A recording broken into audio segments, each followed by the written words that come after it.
এর সাথে আছি বরাবরের মতো। আমি মোহাম্মদ সামিউল আলম, প্রভাষক বাংলা, রাঙামাটি সরকারি কলেজ, 41তম BCS সাধারণ শিক্ষা ক্যাডার। আমাদের আজকের ক্লাসটা আপনাদের জন্য খুব গুরুত্বপূর্ণ। আজকের মূল ক্লাসে যাওয়ার আগে আমরা কিছু মোটিভেশনাল মূলক দুই একটা কথা বলি। এটা হলো আপনারা হয়তো জানেন যে আমাদের গত 2022-23 সালের দিকে আমাদের বাংলাদেশ সহ সারা বিশ্বের মধ্যে করোনার একটা প্রভাব দেখা দিয়েছিল। তখন একটা স্লোগান কিন্তু প্রচলিত ছিল, সেটা হলো চাকরি করলে সরকারি আর ব্যবসা করলে তরকারি, এরকম একটা স্লোগান ছিল। তো আমরা আশঙ্কা প্রকাশ করছি যে যেহেতু সারা বিশ্বের মধ্যে রাশিয়া ইউক্রেন যুদ্ধ, আবার এদিকে হচ্ছে ইউএসএ এবং ইসরায়েলের সাথে ইরানের একটা যুদ্ধের প্রভাবে সারা বিশ্বের একটা প্রভাব কিন্তু বাংলাদেশের মধ্যে চলে এসেছে। সুতরাং সামনের দিকে কি অবস্থা হয় আমরা জানি না। তো আপনারা যারা সরকারি চাকরির প্রিপারেশন নিচ্ছেন তাদের প্রতি আমার বিশেষ রিকোয়েস্ট থাকবে, আপনারা খুব ভালো করে একদম হার্ড অ্যান্ড সোল ট্রাই করে চাকরির প্রিপারেশন নেন। সামনের অবস্থা কি হয় সেটা আল্লাহ ছাড়া আর কেউ ভালো জানে না। আমাদের আজকের ক্লাসটা লেকচার 3 হলো। আজকের ক্লাসটা আপনাদের জন্য খুব গুরুত্বপূর্ণ একটা ক্লাস, কারণ আমাদের যে টপিকস গুলো ছিল সিলেবাসের মধ্যে আমরা সিলেবাসটা একটু রিশাফল করে আমরা একটু এখানে চেঞ্জ করেছি।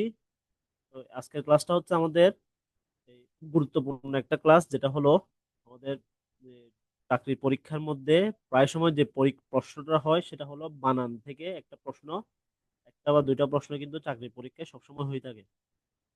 তো আজকে সে বানান সম্পর্কিত আমরা আলোচনা করব, বানান সম্পর্কিত ডিটেলস আলোচনা করব। আশা করি এই ক্লাসটা করার পরে আপনারা বানান সম্পর্কে অনেক বিষয় জানতে পারবেন এবং অনেক কিছু আজকে নতুন করে শিখতে পারবেন। আমি আর আলোচনা না করে আমি আমাদের ক্লাসটা শুরু করছি। আশা করি আজকে গত ক্লাসগুলোর মতো সাউন্ডের যে সমস্যাটা, এই সমস্যাটা ইনশাল্লাহ আজকে আর হবে না। আমি সাউন্ড সমস্যা না হওয়ার জন্য নতুন প্রযুক্তি ব্যবহার করছি। আমরা শুরু করছি আমাদের আজকের ক্লাস। আপনার স্ক্রিনের মধ্যে দেখতে পাচ্ছেন আমাদের আজকের ক্লাসে যে ফার্স্ট টপিকস, আজকে আমরা দুইটা টপিকস নিয়ে আলোচনা করব। একটা হলো নত্য বিধান ও সত্য বিধান, আর একটা হলো বাংলা বানানের নিয়ম বা বাংলা বানানের যে নিয়মগুলো রয়েছে, বিশেষত যে নিয়মগুলো পরীক্ষার মধ্যে প্রায় সময় ঘুরে ফিরে আসে, সেই নিয়মগুলো সম্পর্কে আমরা আলোচনা করব। আমাদের প্রথম ক্লাসটা হলো নত্য বিধান এবং সত্য বিধান। প্রথমে আমরা দেখি আসলে নত্য বিধানটা কি। আমাদের বাংলা ব্যাকরণের মধ্যে আমরা জানি দুইটা দন্তন্য বিদ্যমান রয়েছে, একটা হলো দন্তন্য আর একটা হলো মূর্ধন্য। দন্তন্য এবং মূর্ধন্যকে শব্দের ক্ষেত্রে সঠিকভাবে ব্যবহার করার নিয়মই হলো নত্য বিধান। কোথায় আমরা দন্তন্য ব্যবহার করব আর কোথায় আমরা মূর্ধন্য ব্যবহার করব, এই নিয়মটা ব্যবহার করার পদ্ধতিটাকে মূলত নত্য বিধান বলা হয়। আমরা দেখি আমাদের বাংলা ব্যাকরণ, আমাদের বাংলা ভাষার মধ্যে অনেক ধরনের শব্দ বিদ্যমান, তার মধ্যে তৎসম শব্দ এবং অতৎসম শব্দ নামে দুই ধরনের শব্দ রয়েছে।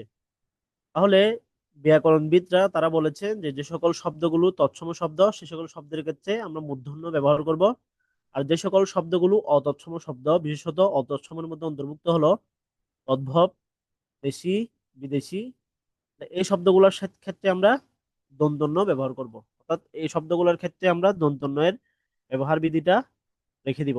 আমরা গত ক্লাসে ক্লাস 1-এর যখন আমরা এই প্রথম ক্লাসটা করেছিলাম, এখানে আমরা মৌলিক মৌলিক ধ্বনির মধ্যে আমরা কিন্তু দন্তন্য ধ্বনিটা দেখেছিলাম, আমরা কিন্তু মূর্ধন্য দেখি নাই।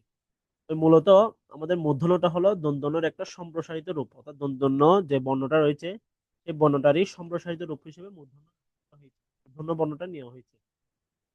এই বর্ণটা নেওয়ার মূল কারণ হলো আমাদের যে তৎসম শব্দগুলো রয়েছে বা সংস্কৃত শব্দ, এই সংস্কৃত শব্দগুলোর ক্ষেত্রে আমরা দন্তন্য ব্যবহার করলে আমাদের মধ্যে একটা শব্দগত সমস্যার সৃষ্টি হয়, এই কারণে এখানে মূর্ধন্য ব্যবহার করা হয়।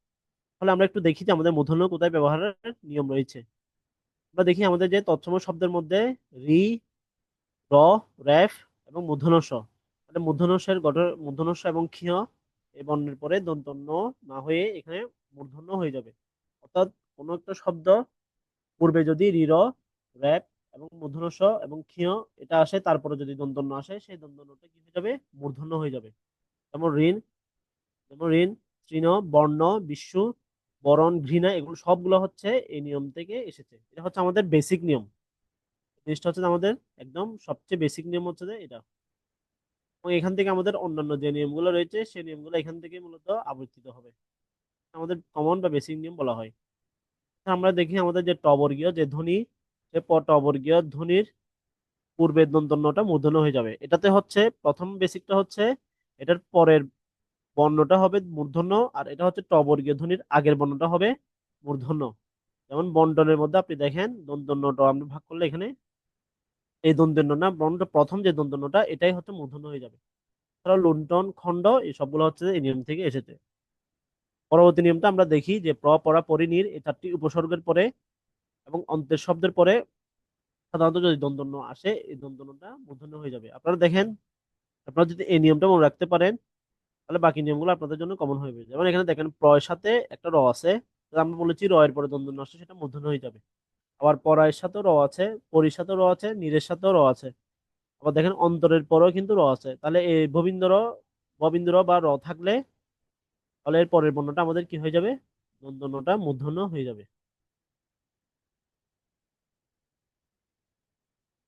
এরপর দেখি এখানে যদি আমাদের কোনো সাউন্ডের সমস্যা হয়ে থাকে বা আপনারা না বুঝলে আমাকে একটু কাইন্ডলি জানাবেন। আশা করি আজকে সাউন্ডের সমস্যাটা হবে না। এরপর আমরা একটু দেখি, এছাড়া আমাদের কিছু শব্দ রয়েছে যে শব্দগুলোর পরে যদি আয়ন শব্দ যদি থাকে তাহলে আয়নের দন্তন্যটা মূর্ধন্য হয়ে যাবে। তাহলে এই যে পর, পার, উত্তর, চান্দ্র, নার, রাম এই শব্দগুলার সাথে যদি আয়ন যুক্ত হয় তখন এই শব্দটা কিন্তু সমাসসাধিত শব্দ সাধারণত হয়ে যায়। এই শব্দগুলো সাধারণত সমাসসাধিত শব্দ হয়ে যায়। সমাসসাধিত শব্দ যদি আয়ন শব্দটা যদি যুক্ত থাকে, আয়ন শব্দটা যদি পর্যায়ে যুক্ত থাকে তখন সেটা মূর্ধন্য হয়ে যাবে। আমাদের কিন্তু এই নিয়মটা খুব গুরুত্বপূর্ণ। এটা কিন্তু আপনারা এই নিয়মটা একটু ভালো করে মনে রাখবেন। কারণ আমাদের নত্যবিধানের নিয়ম অনুসারে সমাসসাধিত শব্দের শেষে কিন্তু মূর্ধন্য ব্যবহার হয় না। কিন্তু এই সমাসসাধিত শব্দের সাথে যদি আয়ন শব্দটা যুক্ত থাকে, ভালো করে খেয়াল করতে হবে, আয়ন শব্দটা যদি যুক্ত থাকে তাহলে এই সমাসসাধিত শব্দ অনেক কি হয়ে যাবে? মূর্ধন্য হয়ে যাবে। যেমন পরায়ণ, উত্তরায়ণ, নগরায়ণ, নারায়ণ, রামায়ণ এই সবগুলো হচ্ছে এই নিয়ম থেকে এসেছে।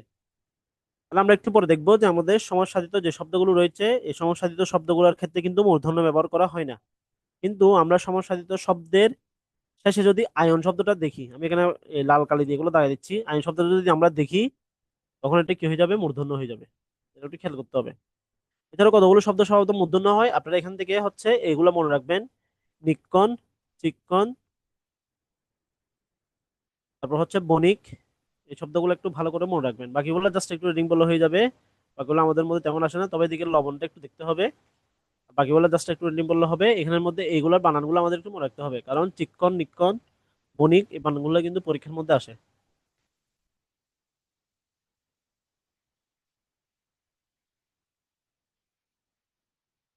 আচ্ছা, এরপর আমরা একটু দেখি কোথায় কোথায় নত্য বিধানটা খাটে না। তাহলে আমাদের এই এতক্ষণ যে নিয়মগুলো আমরা পড়েছি, নিয়মগুলো ছিল হচ্ছে নত্য বিধানের নিয়ম, অর্থাৎ এই নিয়মগুলোর মধ্যে যদি আসে তাহলে দন্তন্যটা মূর্ধন্য হয়ে যাবে।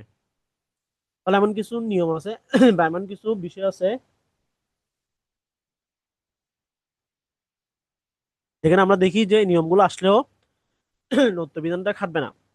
যেমন আমরা দেখি, আমি শুরুতে বলেছিলাম যে প্রথম নিয়মটা, যে বেসিক নিয়মটা, যে রি র মূর্ধন্যের পরে দন্তন্য আসে সেই দন্তন্যটা মূর্ধন্য হবে। কিন্তু এটা যদি তবর্গযুক্ত বর্ণের সাথে যুক্ত থাকে, তবর্গযুক্ত বর্ণের সাথে যদি যুক্ত থাকে তখন সেই দন্তন্যটা কি হবে না? মূর্ধন্য হবে না। তখন সেই দন্তন্যটা দন্তন্য থেকে যাবে। এটার কারণ হলো আমাদের সাধারণত ত বর্গযুক্ত যে বর্ণগুলো রয়েছে এই বর্ণগুলা বেশিরভাগই এই তদ্ভব শব্দ হয়, অর্থাৎ এটা তৎসম শব্দ হয় না। যেহেতু নত্য বিধানের নিয়মটা আসে তৎসমের জন্য, এই কারণে এই নিয়মটা এখানে খাটবে না। এছাড়াও ধরেন আমাদের যে সকল ক্রিয়াপদ রয়েছে সেই ক্রিয়াপদের অন্তস অন্তস্থিত শব্দের অর্থ হলো শেষে যদি দন্তন্য আসে সেই দন্তন্যটা মূর্ধন্য হবে না। যেমন এখানে দেখেন রিরা মূর্ধন্যস্বর পরে কিন্তু দন্ত মূর্ধন্য না হয়ে কিন্তু দন্তন্য বসেছে। এর কারণ হচ্ছে যে এই সবগুলো হচ্ছে ক্রিয়াপদের অংশ। তাহলে ক্রিয়াপদের ক্ষেত্রে শেষের দন্তন্যটা কি হবে না? কখনো মূর্ধন্য হবে না। এছাড়া আমাদের যে বিদেশি শব্দ, যেহেতু বিদেশি শব্দগুলো সবসময় অতৎসম শব্দের অন্তর্ভুক্ত, এই কারণে বিদেশি শব্দগুলো কখনো দন্তন্য হলে সবসময় দন্তন্য হবে, কখনো মূর্ধন্য হবে না। যেমন আপনারা দেখেন জার্মান, জওয়ান, নিশান, ফরমান, রিপন এই সবগুলো হচ্ছে বিদেশি শব্দের উদাহরণ, এই কারণে এগুলো হচ্ছে দন্তন্য হবে, এগুলো মূর্ধন্য হবে না। আচ্ছা, এরপরে দেখেন পূর্বপদে ঋ মূর্ধন্য ষ থাকলেও পরপদের মধ্যে দন্তন্যটা মূর্ধন্য হবে না। আমাদের এই নিয়মটা কিন্তু আমাদের এই নিয়মটা কি মনে রাখবেন, আমাদের এই নিয়মটা হচ্ছে বানানের মধ্যে আসবে। আমরা যে বানানগুলো নিচে দেখবো সে বানানের মধ্যে কিন্তু এই নিয়মটা আসবে। এটার মূল নিয়ম, এটার মূল বিষয়টা হলো সাধারণত সমাস জানি আমরা, সমাসের মধ্যে দুইটা শব্দেরই একটা পদের মধ্যে একত্রীকরণকে মূলত সমাস বলা হয়, অর্থাৎ দুইটা পদকে এক পদীকরণ করাকে মূলত সমাস বলা হয়। তো সেক্ষেত্রে আমরা দেখি যদি আমাদের সমাসবদ্ধ শব্দের মধ্যে পূর্বপদ অর্থাৎ প্রথম পদটার মধ্যে যদি ঋ মূর্ধন্য ষ আসে, তাহলে পরের পদের মধ্যে যদি দন্তন্য আসে, সেই দন্তন্যটা কিন্তু মূর্ধন্য হবে না। যেমন আপনি দেখেন এখানে মৃগ নাভি শব্দটা হলো একটা সমাস সাধিত শব্দ, এটা একটা বহুব্রীহি সমাসের উদাহরণ। মৃগ নাভি যার, তাহলে এখানে মৃগ এক শব্দ, মৃগটা হলো পূর্বপদ আর নাভিটা হলো পরপদ, অর্থাৎ তাহলে পরপদের মধ্যে দন্তন্য আসলে সেই দন্তন্যটা কি হবে না, মূর্ধন্য হবে না, যদি না পরপদের মধ্যে শুধুমাত্র আয়ন থাকে। যদি আয়ন থাকে, একমাত্র আয়নের ক্ষেত্রে কি হবে, একমাত্র আয়নের ক্ষেত্রে হচ্ছে আমাদের এই যে এই দন্তন্যটা মূর্ধন্য হবে, বাকি সকল সমাস সাধিত শব্দের মধ্যে কি হবে, মূর্ধন্য না হয়ে এটা কি হবে, দন্তন্য হবে। এখন আপনাদের কাছে আমার একটা প্রশ্ন, সেটা হলো আপনারা বুঝবেন কিভাবে এটা সমাস সাধিত শব্দ? আমাকে কেউ একজন উত্তর করেন যে আপনারা বুঝবেন কিভাবে এই কোন এই শব্দটা সমাস সাধিত শব্দ, সেটা আপনারা বেসিকলি বুঝবেন কিভাবে, এটার কোনো বোঝার কি উপায় আছে? কেউ একজন আমাকে বলেন যে এটার কোনো উপায় আছে কিনা, বা আপনারা বুঝবেন কিভাবে এটা সমাস সাধিত শব্দ।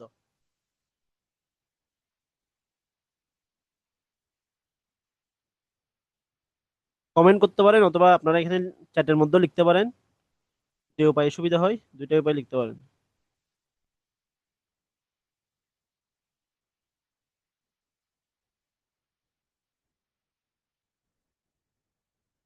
হ্যাঁ, একটা উপায় আছে, সেটা আমি বলি, আপনারা এই শব্দগুলো একটু দেখেন। যেমন মৃগ নাভি, এখানে কিন্তু মৃগ একটা শব্দ, নাভি হচ্ছে আরেকটা শব্দ। তাহলে সমাসের মধ্যে মনে রাখবেন যে সমাস হলো আমাদের দুইটা পদকে এক পদীকরণকেই মূলত সমাস বলা হয়, অর্থাৎ আমরা দুইটা পদকে যদি এক পদী করি, তাহলে সমাস সাধিত শব্দগুলো সাধারণত দেখবেন এগুলো সবগুলো দুই পদ দুই পদ থাকে। যেমন আপনি দেখেন দূর নাম শব্দটা দেখেন, দূর যোগ নাম এই টাইপের হচ্ছে। ত্রি নেত্র, অর্থাৎ দেখেন দুইটা পদকে এক পদে করানো হচ্ছে। আবার দেখেন মৃন, মৃত, মৃত, আবার ময়, মৃন্ময়, তাহলে মৃন্ময় শব্দটা যুক্ত হয়ে মৃন্ময় হচ্ছে। তাহলে এই শব্দগুলো আমরা সমাস সাধিত শব্দ বোঝার সবচেয়ে বড় উপায় হচ্ছে আমরা বেসিক্যালি বুঝতে হবে যে এই এখানে দুইটা শব্দ থাকবে। আপনি দেখেন আমাদের অন্যান্য যেগুলো গবেষণা, যেমন গবেষণাগুলো আমরা দেখেন গবেষণা, তারপর হচ্ছে যে এই যে এখানে যে শব্দগুলো এখানে দেওয়া আছে সবগুলো শব্দ কিন্তু দুইটা শব্দ রয়েছে। আপনি যদি গোলাপ লেখেন, গোলাপকে আপনি কিন্তু দুই ভাগ করতে পারবেন না, যে গুলাপ এভাবে বলতে পারবেন না। আপনি সিংহাসন শব্দটাকে দুই ভাগ করতে পারবেন, যেমন সিংহ আসন, এভাবে আপনি দুই ভাগ করতে পারবেন। অর্থাৎ দুইটা পদ যদি আলাদা হয় এবং দুইটা পদের যদি সমানভাবে অর্থ থাকে, অর্থ না থাকলে কিন্তু সেটা সমাস হবে না। এভাবে হচ্ছে যে আমাদের সমাস সাধিত শব্দগুলো বুঝতে হবে। এটা হচ্ছে জাস্ট কমন বিষয় আর কি, যে কমন বিষয়ের মাধ্যমে আমরা বুঝবো। তাহলে আপনি দেখেন এখানে আমাদের যেমন ধরেন মারেন, এগুলো কিন্তু সমসাধিত শব্দ না। বৃন্ত, বৃন্ত, গ্রন্থ, কারণ এগুলোকে আমরা আলাদা করতে পারছি না, কিন্তু আপনি এই শব্দগুলোকে কিন্তু দুইটা আলাদা করতে পারছেন, এই কারণে এগুলো ধরে নিতে হবে, বা এগুলো একটু জাস্ট কমন বিষয় থেকে, কমন সেন্স থেকে ধরে নিতে হবে যে এই শব্দগুলো হচ্ছে যে সমসাধিত শব্দ। এছাড়াও বলা হচ্ছে তদ্ভব দেশি বিদেশি বানানের মধ্যে ঋ মূর্ধন্য ষ আসলেও এখানে আমরা দন্তন্য না লিখে, এটা হচ্ছে যে সমীচীন। এটার উদাহরণটা আমরা পরে দেখবো, লাস্টের দিকে দেখবো। তাহলে এটা ছিল আমাদের নত্য বিধানের নিয়ম। এরপর রয়েছে আমাদের সত্য বিধানের বা মূর্ধন্য ষ ব্যবহারের নিয়ম। সত্য বিধানটা কি, আমরা জানি আমাদের বাংলা ব্যাকরণের মধ্যে তিন ধরনের স বিদ্যমান।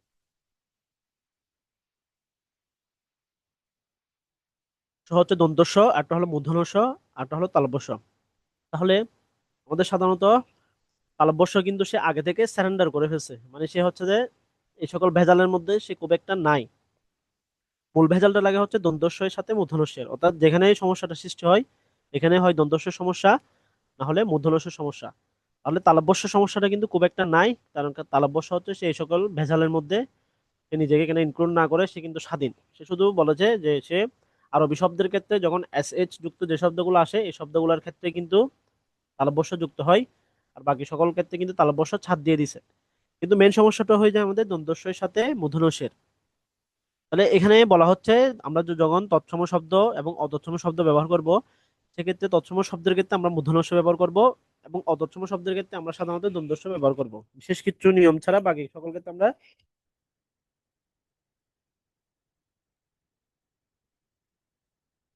হচ্ছে দ্বন্দ্বস্ব ব্যবহার করব। এই নিয়মটাই হচ্ছে মূলত সত্য বিধানের নিয়ম। তাহলে এখানেও বিশেষ কিছু নিয়ম রয়েছে, যেমন রি, রি কারের পর যদি কোনো দ্বন্দ্বস্ব আসে সেই দ্বন্দ্বস্বটা সাধারণত কি হয়ে যাবে, মূর্ধন্যস্ব হয়ে যাবে। যেমন দেখেন ঋষি, বৃষ, বৃষ্টি, এই সবগুলো হচ্ছে সত্য বিধানের বেসিক নিয়ম এটা। এছাড়াও ট এবং ঠ বর্গীয় যে বর্ণগুলো রয়েছে, ট, ঠ, ড, ঢ, মূর্ধন্য, এরপরে যদি দ্বন্দ্বস্ব আসে সেই দ্বন্দ্বস্বটা সাধারণত মূর্ধন্য ষ হয়ে যাবে, যেমন কষ্ট, নষ্ট, না কাষ্ট, এগুলা। আমাদের এই দুইটা কিন্তু পরীক্ষা আসবে না, আমাদের পরীক্ষা আসবে এই 3 নম্বর নিয়মটা। এটা কিন্তু আমাদের খুব গুরুত্বপূর্ণ নিয়ম, এবং আপনারা এই 3 নম্বর নিয়মটা খুব ভালো করে মনোযোগ দিয়ে দেখেন। এটা হচ্ছে আমাদের বানানের জন্য খুব গুরুত্বপূর্ণ। একটা বানান এখান থেকে মাস্ট আসবে। তাহলে দেখেন, আমরা যদি দন্তস্ব এবং মূর্ধন্য ষ দুইটা বর্ণ আলাদা করে লিখি। আমরা প্রথমে লিখলাম দন্তস্ব, এখানে একটু লিখি।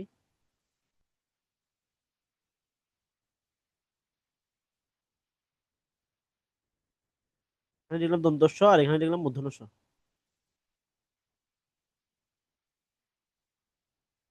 তাহলে এখানে দেখেন, এখানে বলা হচ্ছে স্বর ও এবং স্বর আ। সহজ কথা আপনার মনে রাখবেন যে স্বর ও এবং স্বর আ এরপরে যদি দন্তস্ব আসে, তাহলে শব্দের মধ্যে সেটা দন্তস্বই বসে যাবে। আর স্বর ও বা স্বর আ ছাড়া রস্য ই বা রস্য উ, অর্থাৎ রস্য ই, এটা হলো রস্য ই।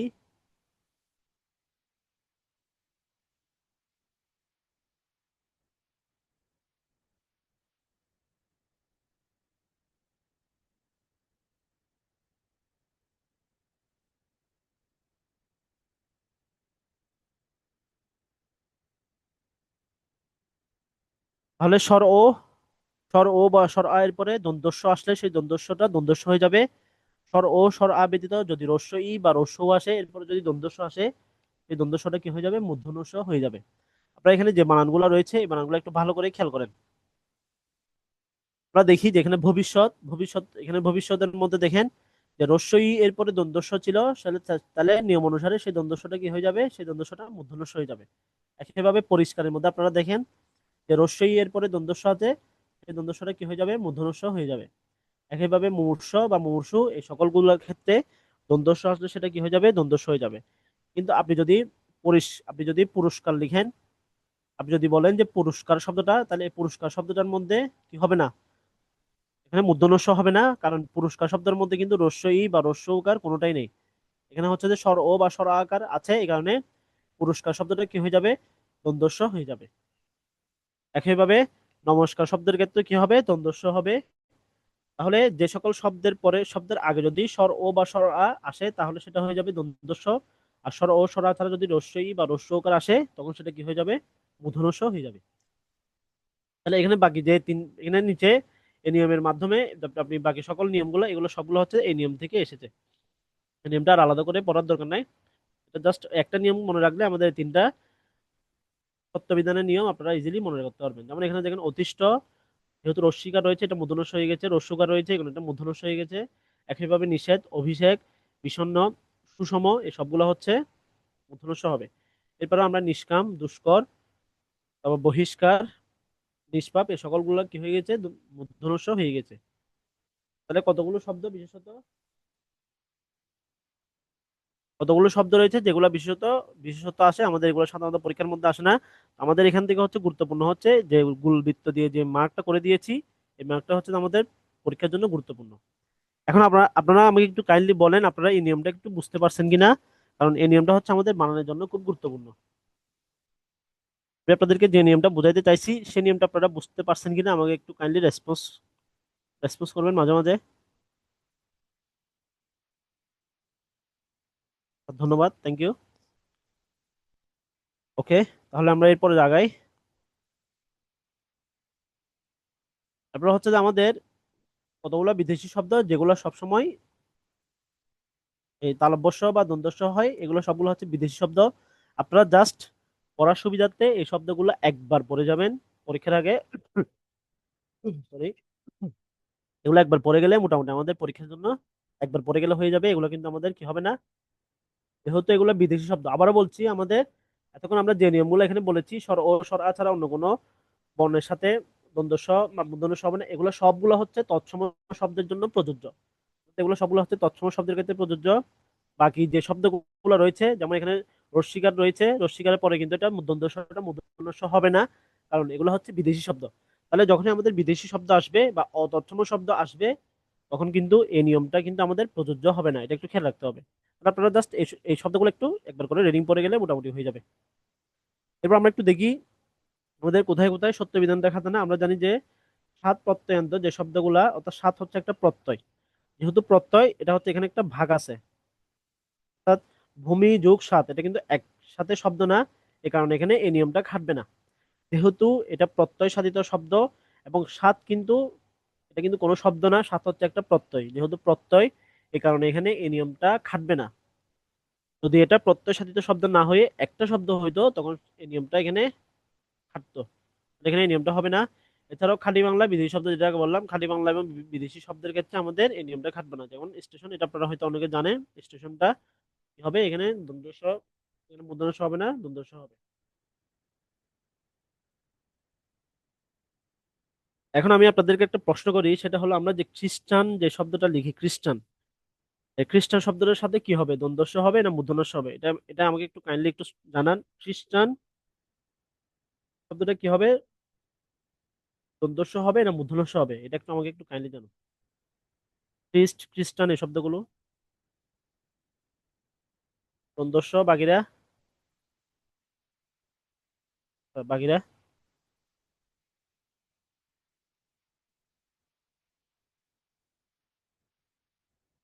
বাকি যারা আছেন আপনারা রেসপন্স করেন একটু। খ্রিস্টান শব্দটা কি হবে?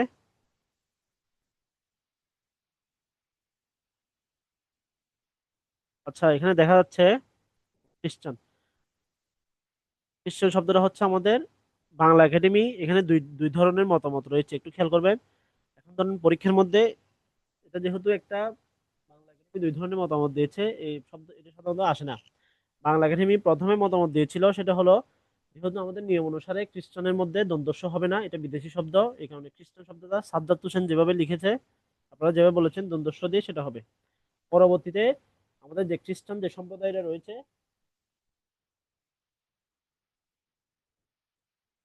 তারা একটা এই শব্দটার ব্যবহার বিধি নিয়ে কিন্তু বাংলা একাডেমিকে আপত্তি জানিয়েছিল, যে দ্বন্দ্বস্বর ব্যবহার নিয়ে। তো পরবর্তীতে বাংলা একাডেমি এটা সংশোধন করে খ্রিস্টান শব্দটা আগের নিয়মে, অর্থাৎ মূর্ধন্য ষ দিয়ে কিন্তু বর্তমানে লেখা হয়। আমরা খ্রিস্টাব্দ দেখিয়েন, খ্রিস্টাব্দ শব্দের ক্ষেত্রে কিন্তু মূর্ধন্য ষ দিয়ে লেখা হয়। তো এটা হচ্ছে যে একটা বিতর্ক। সর্বশেষ আপডেট হচ্ছে যে খ্রিস্টান শব্দটা আমরা মূর্ধন্য ষ দিয়ে লিখতে হবে, বাংলা একাডেমি নতুন যেটা নিয়ম করছে এই নিয়ম অনুসারে। তারপর আমরা একটু দেখি, এবার আমরা একটু আমাদের সেকেন্ড টপিক, সেটা হলো বাংলা একাডেমি প্রণীত বাংলা বানানের নিয়ম। আমাদের এটা হচ্ছে খুব গুরুত্বপূর্ণ আপনাদের জন্য। আপনারা হয়তো এখান থেকে দেখেন, বিভিন্ন চাকরির পরীক্ষায় কিন্তু আমাদের এখান থেকে প্রশ্ন আসে, বিসিএস তো আসেই, এনটিআরসি থেকে শুরু করে, ব্যাংক থেকে শুরু করে, প্রায় প্রত্যেকটা জায়গার মধ্যে এখান থেকে কিন্তু টাচ করে, এখান থেকে কিন্তু প্রশ্নের উত্তর হয়। তো আজকে হচ্ছে আমরা এখান থেকে কিছু নিয়ম আমরা দেখবো, এই নিয়মের গুলো আমরা হচ্ছে ভালো করে একটু আয়ত্ত করব, এবং আয়ত্তের মাধ্যমে আশা করি আপনাদের বানান সম্পর্কিত 90% সমস্যার আজকে সলভ ইনশাল্লাহ হয়ে যাবে। প্রথম আমরা একটু দেখি যে বাংলা একাডেমি বাংলা বানান নীতি সেটা আসলে কি। আমাদের হচ্ছে যখনই বাংলা ভাষার শব্দগুলো যখনই প্রয়োগ করা হয়েছিল, তখনই শুরুর দিকে কিন্তু আমরা দেখেছিলাম যে আমাদের তৎসম শব্দ, সাধু চলিত ভাষা যখন আমি পড়াইছিলাম, তখন আমরা দেখেছিলাম যে শুরুর দিকে আমাদের সংস্কৃত ভাষার একটা প্রভাব সবচেয়ে বেশি লক্ষ্য করা যায়। কারণ বাংলাদেশের মধ্যে ব্যাকরণের মধ্যে যেগুলো গ্রহণ করা হয়েছে, এর বেশিরভাগ কিন্তু সংস্কৃত ব্যাকরণ থেকে আত্মীকৃত করা হয়েছিল। যেহেতু আত্মীকৃত করা হয়েছিল, এই কারণে সংস্কৃত বা তৎসম শব্দের একটা প্রভাব কিন্তু ওই সময়কালে সবচেয়ে বেশি দেখা যায়। কিন্তু সমস্যাটা হয়ে যায় যখনই আমাদের সমগোত্রীয় যে শব্দগুলো রয়েছে, যেমন আমরা দেখি রস্যির সাথে দীর্ঘ ই, আবার রস্যুর সাথে দীর্ঘ উ, বা রি এর সাথে র, বা দন্তন্যর সাথে মূর্ধন্য, আবার ক এর সাথে খ। এভাবে হচ্ছে আমাদের সমগোত্রীয় যে বর্ণগুলো রয়েছে, সেই সমগোত্রীয় বর্ণগুলো উচ্চারণের ক্ষেত্রে কিন্তু আমাদের কোনো ধরনের সমস্যা সৃষ্টি করছে না। তো আমাদের বানানের ক্ষেত্রে এটা মারাত্মক একটা সমস্যা সৃষ্টি করছে। তাহলে এই সমস্যাটা সমাধান করার জন্য তৎকালীন সময়ে কবিগুরু রবীন্দ্রনাথ ঠাকুর কলকাতা বিশ্ববিদ্যালয়কে, অর্থাৎ তৎকালীন সময়ে প্রতিষ্ঠিত কলকাতা বিশ্ববিদ্যালয়, যেটা কলকাতা বিশ্ববিদ্যালয়কে বাংলা বানানের সংস্কারের জন্য একটা কমিটি গঠনের পরামর্শ দেন। কারণ এর কারণটা কি, কারণ আমরা দেখি যে 1914 সালে প্রমোদ চৌধুরীর হাত ধরে বাংলা সাহিত্যের মধ্যে কিন্তু চলিত রীতির প্রবর্তক শুরু হয়ে যায়, অর্থাৎ চলিত রীতির প্রভাব কিন্তু বাংলা সাহিত্যের মধ্যে চলে এসেছে, যেটা আমরা গত ক্লাসে বলেছিলাম। চলিত রীতির মধ্যে দেখা যায় যে চলিত রীতিতে প্রমোদ চৌধুরী বা যারা চলিত রীতিতে তারা আত্মীকৃত করেছিল আলালি এবং হুতুমি ভাষা ভাষা থেকে, যেটা এখন সমস্যাটা হয়ে যাচ্ছে। এখানে দেখা যাচ্ছে তারা যে শব্দগুলো গ্রহণ করছে, বেশিরভাগ শব্দ হচ্ছে তদ্ভব শব্দ গ্রহণ করছে। অনেক ক্ষেত্রে যে সমগোত্রীয় যে বর্ণগুলো রয়েছে, সমগোত্রীয় বর্ণগুলো ব্যবহারের ক্ষেত্রে তৎসম এবং তদ্ভব শব্দের মধ্যে কিন্তু একটা কি হয়, একটা কলিশন সৃষ্টি হচ্ছে। কলিশনটা না হওয়ার জন্য রবীন্দ্রনাথ ঠাকুর কলকাতা বিশ্ববিদ্যালয়কে মূলত বাংলা বানানের সংস্কারের জন্য একটা কমিটি গঠনের পরামর্শ দেন। রবীন্দ্রনাথ ঠাকুরের পরামর্শ শুনে কলকাতা বিশ্ববিদ্যালয় 1935 সালে এই দুইটা নাম কিন্তু আপনারা মনে রাখবেন। একটা হলো রাজশেখর বসুকে সভাপতি করে এবং চারুচন্দ্র ভট্টাচার্যকে সম্পাদক করে কলকাতা বিশ্ববিদ্যালয় বানান সংস্কার কমিটি গঠন করা হয়। তারা হচ্ছে বিভিন্ন জন বিশেষত তৎকালীন সময়ে প্রমিত ভাষার যে লেখক প্রমোদ চৌধুরী, বিদুশেখর ভট্টাচার্য, বিজয়চন্দ্র মজুমদার, বিজন বিহারী ভট্টাচার্য, অমূল্যচরণ বিদ্যাভূষণ সহ সুনীতি কুমার চট্টোপাধ্যায়ের মতো ব্যক্তিকে তারা সদস্য হিসেবে কোয়েপ্ট করে এবং এই সদস্যগুলা সমাজের নানা শ্রেণীর মানুষের থেকে নানা ধরনের মতামত এবং পরামর্শ গ্রহণ করে একটা সংস্কার আকারে একটা পুস্তিকা প্রকাশ করেন, যে পুস্তিকাটা তারা 1936 সালে প্রকাশ করে এবং এই পুস্তিকার মাধ্যমে মূলত তারা শব্দগুলোর ব্যবহারের ক্ষেত্রে যে সমস্যা, সেই সমস্যাগুলোর একটা সমাধান দেয়। পরবর্তীতে স্বাধীন বাংলাদেশ হওয়ার পরে আমাদের 1988 সালে এনসিটিবি, যেটা national curriculum and textbook book বা জাতীয় শিক্ষাক্রম এবং পাঠ্যপুস্তক যে বোর্ড, তারা হচ্ছে একটা কর্মশালা করে এবং তাদের কর্মশালার উপর ভিত্তি করে পরবর্তীতে 1992 সালে বাংলা একাডেমি এই বানান নীতিটাকে আরেকটু মডার্ন করে এবং মডার্ন করে তারা বানান নীতিটাকে প্রমিত বাংলা বানানের নিয়ম হিসেবে করে কলকাতা বিশ্ববিদ্যালয়ের যে বানান নীতি, সেই বানান নীতি কর্মশালার মধ্যে তাদের যে মতামত, এই দুটো মতামতকে গ্রহণ করে তারা 1992 সালে একটা বাংলা একাডেমি উদ্যোগ গ্রহণ করেছিল, যা 1994 সালে তারা চূড়ান্তভাবে গৃহীত করে। এবং এই বানান নীতি বর্তমান কালে আমাদের মধ্যে প্রচলিত। তাহলে আপনারা এখানে দুইটা সাল কিন্তু মনে রাখবেন, একটা হলো 1936 সাল, আর একটা হলো 1992 সাল। 1992 সালে হচ্ছে যে কলকাতা আমাদের বাংলা একাডেমি বাংলা বানান নীতি নিয়মটা প্রবর্তন করার জন্য কমিটি গঠন করে এবং তারা এটা মতামত দেন কিন্তু 1994 সালে। এখানে আমরা সংক্ষেপে বলতে পারি যে আমাদের কলকাতা বাংলা বানান নীতি প্রথম প্রবর্তন করেন তারা হলো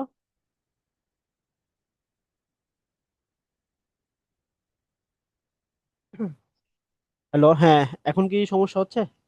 এখন তো সমস্যা হওয়ার কথা না আশা করি। সাজ্জাদ হোসেন,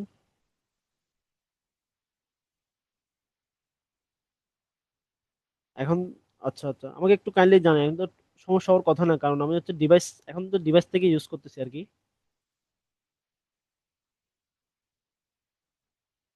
আচ্ছা, এরপর আমরা একটু দেখি। এখানে যেটা বলতে চাইছিলাম সেটা হলো আমাদের বাংলা বানানের নিয়ম প্রথম প্রবর্তন করা হয় কলকাতা বিশ্ববিদ্যালয়ের মাধ্যমে এবং এই বানান নীতিটা করার জন্য যিনি পরামর্শ দেন তিনি হলেন রবীন্দ্রনাথ ঠাকুর। কলকাতা বিশ্ববিদ্যালয় 1936 সালে বাংলা বানানের নিয়ম নীতি প্রবর্তন করেন এবং পরবর্তীতে 1988 সালে আমাদের এনসিটিভি যেটা আছে বাংলাদেশের, এনসিটিভি হচ্ছে বানান নিয়ে একটা প্রশিক্ষণ কর্মশালার আয়োজন করে। তাহলে কলকাতা বিশ্ববিদ্যালয়ের বানান এবং এনসিটিভির প্রশিক্ষণ, এই দুইটার উপর ভিত্তি করে 1992 সালে বাংলা একাডেমি বাংলা বানানের নিয়ম নীতি, প্রমিত বাংলা বানানের নিয়ম নীতি প্রবর্তন করেন, যা 1994 সালে প্রকাশ করেন। তাহলে এই সাল, এই তারিখ এবং এই সালগুলো মনে রাখতে হবে। এখন আমরা একটু দেখবো 1994 সালে বাংলা একাডেমি প্রমিত বাংলা বানানের যে নিয়মগুলো প্রবর্তন করেছিল সে সম্পর্কে আমরা একটু দেখবো। তাহলে এখানে আমাদের বানানের, তারা কি কারণে বানানটার নিয়ম নীতি চেঞ্জ করেছিল বা তারা এই নিয়ম নীতিটা প্রবর্তন করেছিল, এখানে কিছু আমাদের কারণ আছে। আপনারা এই কারণগুলো চাইলে একটু রিডিং করতে পারেন, কারণ যারা বিসিএস পরীক্ষা দিবেন তারা কিন্তু এই কারণগুলো কিন্তু তাদের জন্য খুব গুরুত্বপূর্ণ। এখান থেকে কিন্তু আমাদের প্রশ্ন আসে। আর আমরা একটু দেখি যে বাংলা একাডেমি প্রমিত বাংলা বানানের নিয়ম। তাহলে বাংলা একাডেমি এখানে দুই ধরনের বানান নীতি প্রবর্তন করেন, একটা হচ্ছে তৎসম শব্দের বানান, আর একটা হলো অতৎসম শব্দের বানান। তাহলে একটা হলো তৎসম শব্দের বানান, আর একটা হলো অতৎসম শব্দের বানান। তাহলে আমরা একটু দেখি যে তৎসম শব্দের বানানগুলো একটু কি। আপনারা এই বানানগুলো একটু ভালো করে রিডিং করবেন আমার সাথে সাথে, তাহলে এখান থেকে কি প্রশ্ন আসে সেটা আমি আপনাদেরকে মার্ক আউট করে দিব। তাহলে প্রথম নিয়মটা ছিল এই বানানের মধ্যে বর্ণিত, অর্থাৎ এক নাম্বার ছাড়া বাকি যে বানানের নিয়মগুলো রয়েছে সেই ব্যতিক্রম, সেই নিয়মগুলো ছাড়া সকল বানানের ক্ষেত্রে, তৎসম শব্দের বানানের ক্ষেত্রে বানানগুলো অপরিবর্তিত থাকবে। আমাদের এক নম্বর নিয়মটা না জানলেও চলবে, কারণ এক নম্বর নিয়মটা হচ্ছে যে এখানে যে বানানগুলো ছাড়া আছে এগুলোর বাইরে বাকি যে বানানগুলো সবগুলোর বানান অপরিবর্তিত থাকবে। দুই নম্বর বানানটা হচ্ছে আমাদের খুব গুরুত্বপূর্ণ পরীক্ষার জন্য। তাহলে এখানে বলা হচ্ছে যে সকল শব্দের ক্ষেত্রে রস্যই দীর্ঘই এবং রস্যও দীর্ঘও, এটা কিন্তু দীর্ঘও হবে, রস্যই দীর্ঘই এবং রস্যও দীর্ঘ উভয় শুদ্ধ।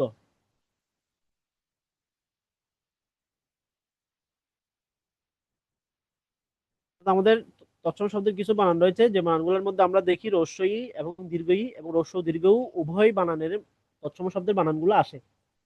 তাহলে এই বানানগুলোর ক্ষেত্রে বাংলাকে নিয়ে বলছে, তৎসম শব্দের ক্ষেত্রে আমরা রস্যই রস্যউ এটাই ব্যবহার করব, বা তার তার যে কার চিহ্ন রস্যই ইকার বা রস্যকার এটা ব্যবহার করব। এবং আপনারা একটু দেখবেন যে আমাদের যে বানানের নিয়মগুলো হয়, এই বানানের নিয়মগুলো হচ্ছে বেশিরভাগ ক্ষেত্রে রস্যই দীর্ঘই সমস্যা সংক্রান্ত থাকে। আমরা একটু পরে দেখবো। আর আপনি দেখেন এই যে কিংবদন্তি শব্দটা, এখান থেকে আমি কয়েকটা শব্দ আপনাদের দাগাই দিচ্ছি, এই শব্দগুলো আপনারা একটু মনে রাখবেন। তাহলে কিংবদন্তি শব্দটা কিন্তু আমাদের পরীক্ষার মধ্যে অনেকবার বানানের মধ্যে আসছে। তাহলে কিংবদন্তি শব্দটার মধ্যে কিন্তু এটা দীর্ঘিকার দিয়ে আগে লেখা হইতো, কিংবদন্তিটা হচ্ছে দীর্ঘিকার দিয়ে লেখা হইতো। তাহলে এটা এখন লিখতে হবে কি দিয়ে? এটা এখন লিখতে হবে রস্বীকার দিয়ে, কিংবদন্তি। এছাড়াও খঞ্জনী, তরণী, সমনী, এই সবগুলো হচ্ছে আমাদের রস্বীকার দিয়ে হবে। শ্রেণী, আমরা শ্রেণী অনেক সময় দীর্ঘিকার দিয়ে লিখি। এছাড়াও সূচিপত্র, এই বানানটা হচ্ছে আপনার মুখস্থ রাখবে, সূচিপত্র। সূচিপত্র কিন্তু দীর্ঘিকার দিয়ে বানানটা লেখা হয়। সূচিপত্র হচ্ছে দীর্ঘিকার দিয়ে লেখা হয়, তাহলে এটা কিন্তু রস্বীকার দিয়ে হবে সূচিপত্র। এবং রচনাবলী, এই সকল বানানগুলো হচ্ছে আমাদের গুরুত্বপূর্ণ। তাহলে এগুলো আগে কিন্তু দীর্ঘিকার দিয়ে লেখা হয়তো বাংলা একাডেমির নিয়ম অনুসারে, এখন আমরা লিখবো হচ্ছে রস্বীকার দিয়ে। এছাড়া হচ্ছে যে এটা আপনারা জানেন যে র্যাপের পরে ব্যঞ্জনে দিতে হবে না, অর্থাৎ আমাদের তৎসম শব্দের মধ্যে আগে এই সকলগুলা র্যাপের পরে ব্যঞ্জনে দিতে হইতো, অর্থাৎ এটা অর্জন, অর্জন এটা ডাবল জ ছিল, উর্দু এটা দয় দ ছিল, কর্ম এটা ডাবল ম ছিল, অর্থাৎ আমাদের বানানটা ছিল এরকম, কর্ম বানানটা ছিল এরকম। কার্তিক, কার্তিকের মধ্যে এটা ত হবে, এটা ভুল আসছে ত। তারপর হচ্ছে কার্য, কার্যের মধ্যে এটা জফলা ছিল।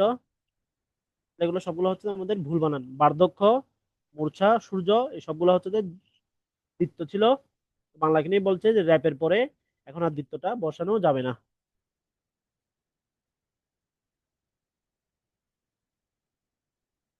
তারপর আমরা একটু দেখি যে সন্ধির ক্ষেত্রে আপনার এখানে যা আছে তা এত কিছু মনে রাখতে হবে না, আপনারা মনে রাখবেন। সন্ধির ক্ষেত্রে আমাদের যে অনুস্বার হয়, আমরা জানি ম এর পরিবর্তে অনুস্বার হয়। যেমন আপনি দেখেন এই যে ম, ম এর পরিবর্তে সন্ধির মধ্যে কি হবে, এটা অনুস্বার হবে। তাহলে যে সকল শব্দকে আমরা সন্ধি সাধিত শব্দ করতে পারবো, সে সকল শব্দের ক্ষেত্রে অনুস্বার বসাতে হবে। এটা একটু ভালো করে খেয়াল করবেন, এটির বানানটা খুব গুরুত্বপূর্ণ বানান, এটা খুব গুরুত্বপূর্ণ।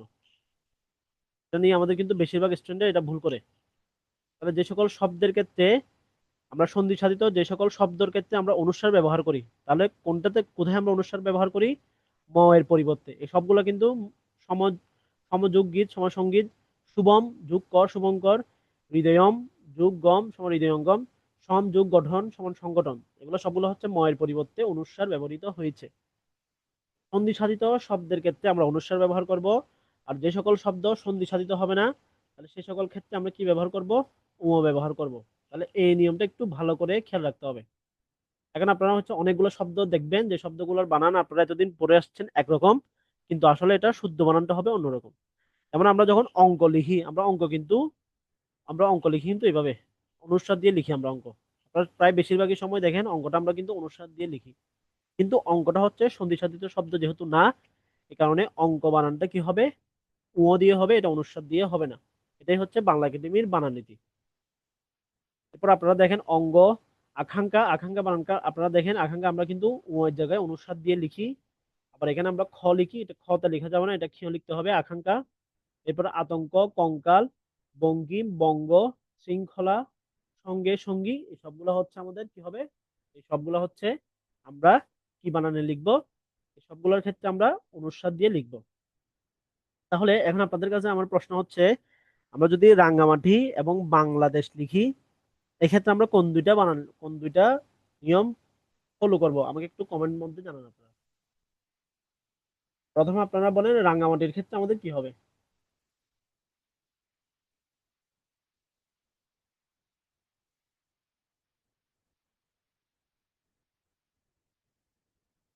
বাংলাদেশ বা বাংলা, বাংলা কি কোনো সন্ধি সাধিত শব্দ?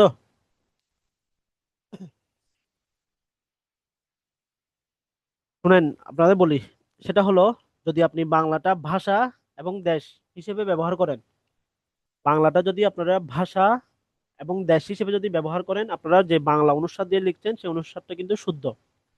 কিন্তু আপনি বাংলাটা যদি অন্য ক্ষেত্রে ব্যবহার করেন, আপনার যদি বাংলাটা যদি অন্য ক্ষেত্রে ব্যবহার করেন, যেমন আপনি হচ্ছে যে ভাষা ব্যবহার না করে আপনি বাঙালি হিসেবে ব্যবহার করতেছেন, বাঙালি, বাঙালির ক্ষেত্রে কিন্তু আপনি অনুসার দিতে পারবেন না। এখানে আপনাকে কিন্তু ও লিখতে হবে, কারণ এই বাঙালিটা হচ্ছে যে সন্ধি সাধিত শব্দ না। তাহলে মনে রাখবেন ভাষা এবং, তাহলে বাংলাটা যদি আমি অনুসার দিয়ে লিখি, তাহলে বাঙালিটা কেন আমি ও দিয়ে লিখলাম? এটা একটা প্রশ্ন আসতে পারে না? মনে রাখবেন ভাষা এবং দেশ, ভাষা এবং দেশ ব্যতীত বাকি সকল ক্ষেত্রে আমরা এই নিয়মটা কিন্তু ফলো করব। আশা করি আমি বুঝাতে পারছি। ভাষা এবং দেশ ব্যতীত বাকি সকল ক্ষেত্রে আমাদের কি করতে হবে? নিয়মটা ফলো করতে হবে। যেহেতু রাঙামাটি এটা একটা অঞ্চল বা এটা একটা দেশ বলতে পারি, বা এটা একটা একটা দেশের অংশ, এই কারণে রাঙামাটিটা হচ্ছে আমাদের নিয়মটা কিন্তু ফলো করবে না, রাঙামাটিটা আমাদের রাঙামাটি লিখতে হবে। আশা করি আমি আপনাদেরকে বুঝাইতে পারছি ও এবং অনুসারের নিয়মটা। এরপরও আমাদের আরো নিয়ম, নিচে আরো ওগুলো নিয়ম আছে, আপনারা এগুলো দেখবেন। আচ্ছা, এরপরে দেখেন আমাদের এই নিয়মটা আরেকটু গুরুত্বপূর্ণ।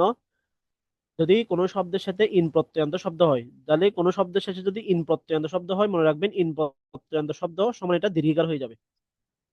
ইন প্রত্যয়ান্ত শব্দ সবসময় কি হবে? দীর্ঘিকার হয়ে যাবে। অর্থাৎ ইন প্রত্যয় যেখানে যুক্ত হবে, এই ইন প্রত্যয়টা কি হয়ে যায়? ইন প্রত্যয়টা এটা দীর্ঘিকার হয়ে যায়। তাহলে ইন প্রত্যয়ান্ত শব্দ যদি কোনো শব্দের সাথে যুক্ত হয়, সে শব্দের ক্ষেত্রে বানানের মধ্যে কি হয়ে যাবে? দীর্ঘিকার হয়ে যাবে। আবার সেই দীর্ঘিকার বা ইন প্রত্যয়ান্ত শব্দের শেষে যদি সমাসবদ্ধ বা অন্য কোনো শব্দ যদি আমরা যুক্ত করি, শব্দ ভালো করে আমার কথাটা খেয়াল করেন। প্রথমে বললাম একটা মূল শব্দের সাথে যদি ইন প্রত্যয় যুক্ত হয়, তাহলে এই শব্দটা কি হয়ে যাবে? দীর্ঘিকার হয়ে যাবে। আবার এই শব্দের সাথে যদি আমরা অন্য কোনো শব্দাংশ বা শব্দ যুক্ত করি, তখন সেই শব্দটা রস্বীকার হয়ে যাবে। তাহলে আমরা একটু উদাহরণ দেখি। আমাদের মূল শব্দ ছিল হচ্ছে গুণ। আমাদের মূল শব্দ কি ছিল? মূল শব্দ ছিল হচ্ছে গুণ। এখানে আপনি দেখেন এই সবগুলো শব্দ হচ্ছে যে মূল শব্দ হচ্ছে গুণ। আমরা গুণ শব্দটা অনেকে জানি।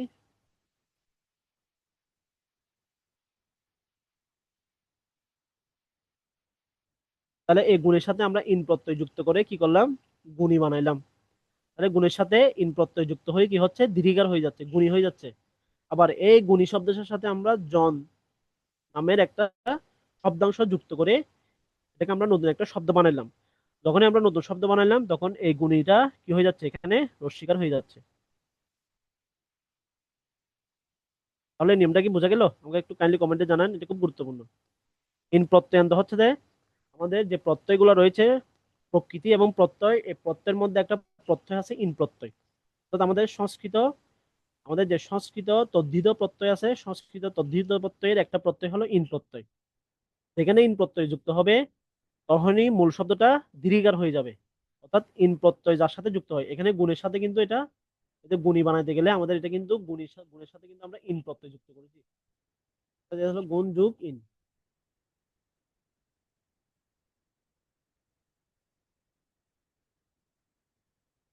গুণ যুগ ইন সমান হচ্ছে গুণী। গুণ যুগ ইন সমান কি হয়ে যাচ্ছে? গুণী। অর্থাৎ এখানে গুণন না, এটা গুণন হবে না। এই ইন প্রত্যয় মানে হচ্ছে যে এটা দীর্ঘিকার হয়ে যায়। এটা আমি প্রকৃতি প্রত্যয় পড়ানোর সময় আর একটু ভালো করে বুঝাই দিব। জুনায়েদ, বুঝেছেন আপনি?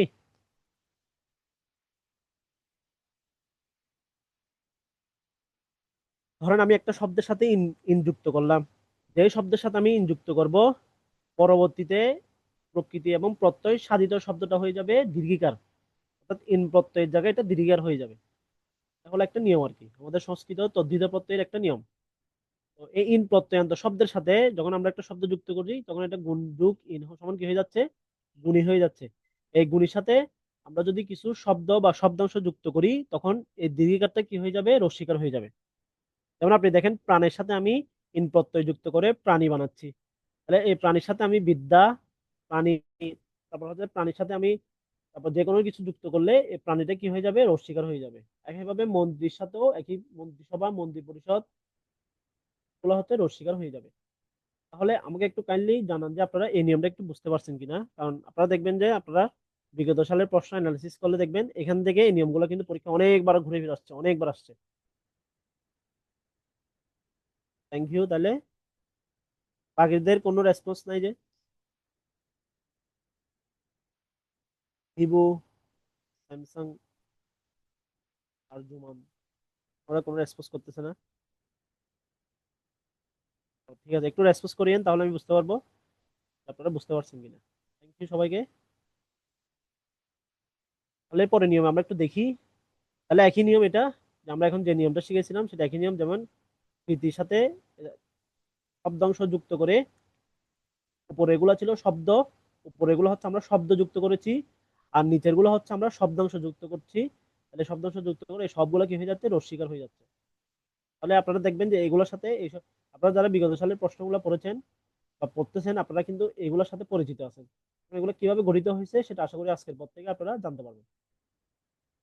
তারপরে দেখি আমরা শব্দের শেষে বিসর্গ হবে না, এটা আমরা জানি যে আমাদের কতগুলো শব্দ, যে শব্দগুলো বিসর্গ লুপ্ত করাই ভালো, যেমন এই শব্দগুলোর সাথে কিন্তু আমরা বিসর্গ না করাই ভালো, এগুলোর সাথে আমরা বিসর্গ না করাই ভালো। এটা হচ্ছে আমাদের বাংলা একাডেমি প্রণীত 7টা নিয়ম। এবার এরপর আমরা একটু বানান শুদ্ধিকরণ দেখি। এখন হচ্ছে আমরা সবগুলো শব্দ মিলেই আমরা বানান শুদ্ধিকরণটা দেখবো। তাহলে প্রথমে আমরা দেখি যে রস্বই এবং দীর্ঘিকারের ব্যবহার। আমাদের এই বানান শুদ্ধিগুলো, আপনারা জানেন যে আমাদের এই বানানগুলোর ক্ষেত্রে সবচেয়ে গুরুত্বপূর্ণ একজন রাইটার তিনি হলেন ডক্টর মাহবুব আলম স্যার। তিনি কিন্তু আমাদের টিচার ছিলেন চট্টগ্রাম বিশ্ববিদ্যালয়ের বাংলা বিভাগের। তিনি হচ্ছে যে বাংলাদেশের বানানের ক্ষেত্রে অগ্রদূত ব্যক্তি, অর্থাৎ বাংলাদেশের যে বানানগুলা সাধারণত তার বইগুলোই সবচেয়ে বেশি ফলো করা হয়, এটা আপনারা হয়তো অনেকে জানেন। তো ওনার বই থেকে মূলত আমাদের এই টপিকস গুলা নেওয়া হয়েছে, ওনার বই থেকে ধরে ধরে আমি এই টপিকস গুলা আপনাদের জন্য নিয়ে এসেছি। আপনারা এগুলা পড়লে কিন্তু বানানের ক্ষেত্রে আপনাদের 90% সমস্যা এখান থেকে কিন্তু সলভ হয়ে যাবে। এটা হচ্ছে আমাদের স্টুডেন্টদের জন্য বানানের ক্ষেত্রে সবচেয়ে গুরুত্বপূর্ণ সমস্যা, তারা বানানটা অনেক সময় বুঝে না। এখান থেকে আপনারা, আমি বানানগুলো ধরে ধরে ভেঙে ভেঙে আলোচনা করব। আশা করি এখানে আপনাদের পরবর্তীতে সমস্যা থাকবে না। এখন উপরে এগুলো ছিল আমাদের বাংলা একাডেমি প্রণীত বাংলা বানানের নিয়ম। এখন হচ্ছে আমরা সমগ্র বানানের নিয়মগুলো একটু দেখবো, এটা আমরা বানান শুদ্ধিকরণ নামে নাম দিয়েছি। তাহলে প্রথমে আমরা একটু দেখি রস্বই এবং দীর্ঘিকারের ব্যবহার। আপনারা, আমি শুরুর দিকে বলেছিলাম যে আমাদের বাংলা বর্ণমালার মধ্যে সমগোত্রীয় বর্ণ কিন্তু অনেকগুলো রয়েছে, যেমন রস্বই, দীর্ঘই, হ্রস্ব ও দীর্ঘ। তাহলে এই বর্ণগুলা ব্যবহারের ক্ষেত্রে কিন্তু, উচ্চারণের ক্ষেত্রে কিন্তু আমাদের কোনো ধরনের সমস্যা সৃষ্টি করে না, কিন্তু বানানের ক্ষেত্রে আমাদের সমস্যার সৃষ্টি করছে। তাহলে আমরা একটু সেই সমস্যা দেখি। যেমন যখন আমরা বিশেষ্য পদ থেকে যখন আমরা বিশেষণ পদ গঠন করব, তাহলে বিশেষ্য পদ থেকে যদি আমরা বিশেষণ পদ গঠন করি তখন কিন্তু দীর্ঘিকার দিতে হবে। যেমন আপনি উৎসাহ শব্দটা হচ্ছে একটা বিশেষ্য পদ, উৎসাহ থেকে আপনি উৎসাহী শব্দটা তৈরি করছেন, তাহলে এটা হচ্ছে একটা দীর্ঘিকার দিতে হবে। এছাড়াও কিছু কিছু শব্দ, যেটা আমরা একটু আগে বললাম যে আমাদের এটা কিছু শব্দ বা শব্দাংশ যুক্ত করে এই দীর্ঘিকারটাকে আমরা কি করে দিব, রস্বীকার করে দিব।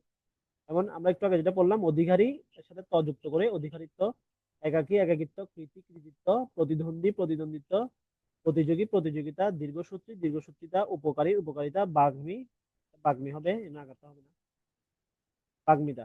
তবে এখানে কিছু ব্যতিক্রম রয়েছে, যেমন কোষ্ঠী কোষ্ঠী, যেটা কুৎসিতা তা যুক্ত করে কিন্তু এখানে রস্বীকার হওয়ার কথা ছিল, কিন্তু ব্যতিক্রমী হওয়ার কারণে এটা বানানটা কি হবে না, কোনো চেঞ্জ। দুইটা বানানটা একটু খেয়াল রাখতে হবে, একটা হলো কোষ্ঠিতা, একটা হলো সুস্মিতা।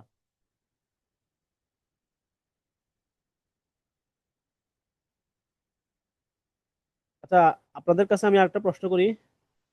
বাংলা বানানের ইতিহাস, ওনার নাম হচ্ছে বাংলা বানানের নিয়ম, ডক্টর মাহবুব, ওনার বইটা খুব প্রসিদ্ধ, বাংলা বানানের নিয়ম।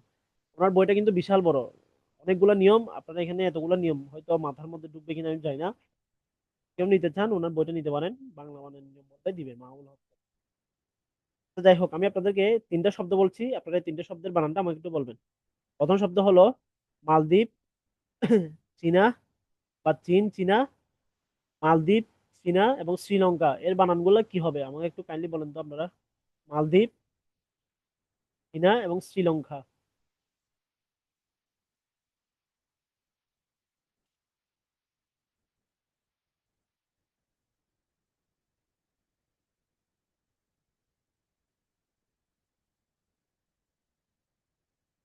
পূর্ব নিয়ম বলতে কয় নাম্বার নিয়মটা আমাকে একটু কাইন্ডলি বলেন। পূর্বের নিয়ম বলতে কোনটা?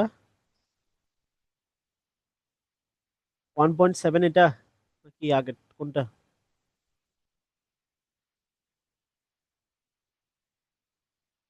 জুনায়েদ, পূর্ব নিয়ম বলতে কোনটা বলতেছেন আমাকে একটু মেনশন করে দিতে হবে।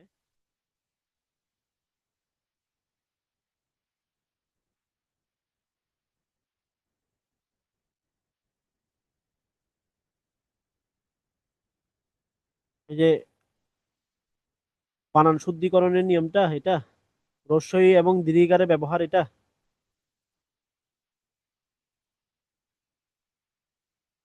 ওকে, তাহলে আমাদের যখন আমরা বিশেষ্য পদ থেকে বিশেষণ পদ গঠন করব, বিশেষ্য পদ থেকে যখন আমরা বিশেষণ পদ গঠন করব, তখন আমাদেরকে দীর্ঘিকা শব্দটা হলো একটা বিশেষ্য সাধিত বিশেষ্য পদ। তাহলে এই বিশেষ্য পদটাকে যখন আমরা বিশেষণ পদে রূপান্তরিত করব, তখন হয়ে যাবে উৎসাহী। আবার কিছু কিছু বিশেষণবাচক দীর্ঘিকা রয়েছে যেগুলোকে বিশেষ্য পদে নিতে গেলে সেগুলা অস্বীকার হয়ে যাবে। অর্থাৎ প্রথমে যে শব্দটা দেখতে পাচ্ছেন উৎসাহ, এই শব্দটা হলো একটা বিশেষ্য পদ। তাহলে এই বিশেষ্য পদটাকে যদি আমরা বিশেষণে রূপান্তরিত করতে যাই, তখন সেটা হবে, তখন সেখানে আমরা দীর্ঘিকা দিতে হবে। আবার বিশেষণ পদটাকে যদি আমরা বিশেষ্য পদে রূপান্তরিত করতে যাই, তখন সেখানে রস্বীকার হয়ে যাবে। এখন আপনি প্রশ্ন করতে পারেন যে আমাদের আগে তো একটা নিয়ম ছিল যে এখানে আমরা বলেছিলাম যে ইন প্রত্যয়ান্ত শব্দ যুক্ত হলে দীর্ঘিকার হয়ে যাবে, ওটা ছিল সংস্কৃত শব্দের ক্ষেত্রে। আর এখন এখানে যে নিয়মটা, এটা হলো অতৎসম বা তদ্ভব যে শব্দ রয়েছে সেই শব্দগুলোর ক্ষেত্রে প্রযোজ্য। অর্থাৎ আগের গুলা ছিল তৎসম শব্দের জন্য প্রযোজ্য আগের নিয়মটা, আর এই নিয়মটা হচ্ছে তদ্ভব শব্দের জন্য প্রযোজ্য। আপনার যদি সমস্যা থাকে বা অসুবিধা হয়, তাহলে আপনি বিশেষণ পদগুলো স্কিপ করে আগের নিয়মটা মনে রাখলে হয়ে যাবে। তো যদি এটা দুইটা দুইটা নিয়ম যদি মনে বা কনফিউশন সৃষ্টি হয় বা ভেজাল লাগে, তাহলে আপনি আগের নিয়মটাই মনে রাখলে হয়ে যাবে। কারণ আমরা এখানে দেখেন আগের নিয়ম অনুযায়ী কিন্তু আমাদের এগুলো ব্যাখ্যা করা হয়েছে। এই যে অধিকারী, এটা দীর্ঘিকার ছিল, এর সাথে শব্দাংশ তয়ব, এটা হলো একটা শব্দাংশ, কারণ প্রত্যয়গুলাই হচ্ছে একটা শব্দাংশ। শব্দাংশ যুক্ত করে আমরা দীর্ঘিকারটা কি করে দিয়েছি, রস্বীকার দিয়ে করে দিয়েছি। তাহলে এই নিয়মটা মনে রাখলেও চলবে, যেটা আগের নিয়ম আমরা বলেছিলাম। নাহিদ, আপনি কি বুঝতে পেরেছেন?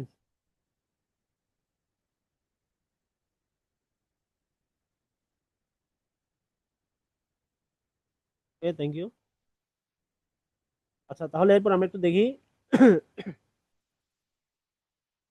মনে রাখবেন, কোন শব্দের শেষে যদি ইয় প্রত্যয় যুক্ত হয়, কোন শব্দের শেষে যদি ইয় প্রত্যয় যুক্ত হয়, তাহলে সেই শব্দের সাথে যেহেতু ইয় প্রত্যয় যুক্ত হচ্ছে, সেই শব্দের ক্ষেত্রে আমরা কি দিব, আমরা দীর্ঘিকার দিব, এখানে আমাদের রস্বীকার বসবে না। যেমন আত্ম শব্দের সাথে আমরা ইয় প্রত্যয় যুক্ত করছি, আত্ম যোগ ইয় হয়ে যাচ্ছে আত্মীয়, তাহলে আত্মীয় হওয়ার কারণে এখানে দীর্ঘিকার হবে। একইভাবে আমরা দেখি যে কেন্দ্রীয়, জাতীয়, পূজনীয়, বরণীয়, দর্শনীয়, তারপর হচ্ছে জলীয়, এই সবগুলো শব্দ হচ্ছে যে কি হবে, এই সবগুলো শব্দ হচ্ছে আমাদের দীর্ঘিকা যুক্ত হবে। আচ্ছা, আমাদের আমার একটা প্রশ্ন ছিল, সেটা হলো মালদ্বীপ কিনা শ্রীলঙ্কা। আপনারা মনে রাখবেন, এখানে আপনারা যে দুইজন আনসার করছেন মালদ্বীপ এবং শ্রীলঙ্কা, এখানে কিন্তু চীনা শব্দটা কিন্তু রস্বীকার দিয়ে লিখতে হবে। আমাদের বাংলা একাডেমি বানান নিয়ম অনুসারে চীনা শব্দটা রস্বীকার লিখতে হবে, কিন্তু মালদ্বীপের মধ্যে আপনি দেখেন মালদ্বীপ শব্দটার উচ্চারণ হচ্ছে মাল যোগ দ্বীপ। এবং দ্বীপ শব্দটা আপনি দেখেন, এখানে যে দ্বীপ শব্দটা রয়েছে, দ্বীপ কিন্তু রস্বীকার দিয়ে কিন্তু দ্বীপ গঠন করা যাবে না, দ্বীপটা কিন্তু দীর্ঘিকার দিয়ে লিখতে হবে। এই কারণে এটার কোনো চেঞ্জ হবে না মালদ্বীপে।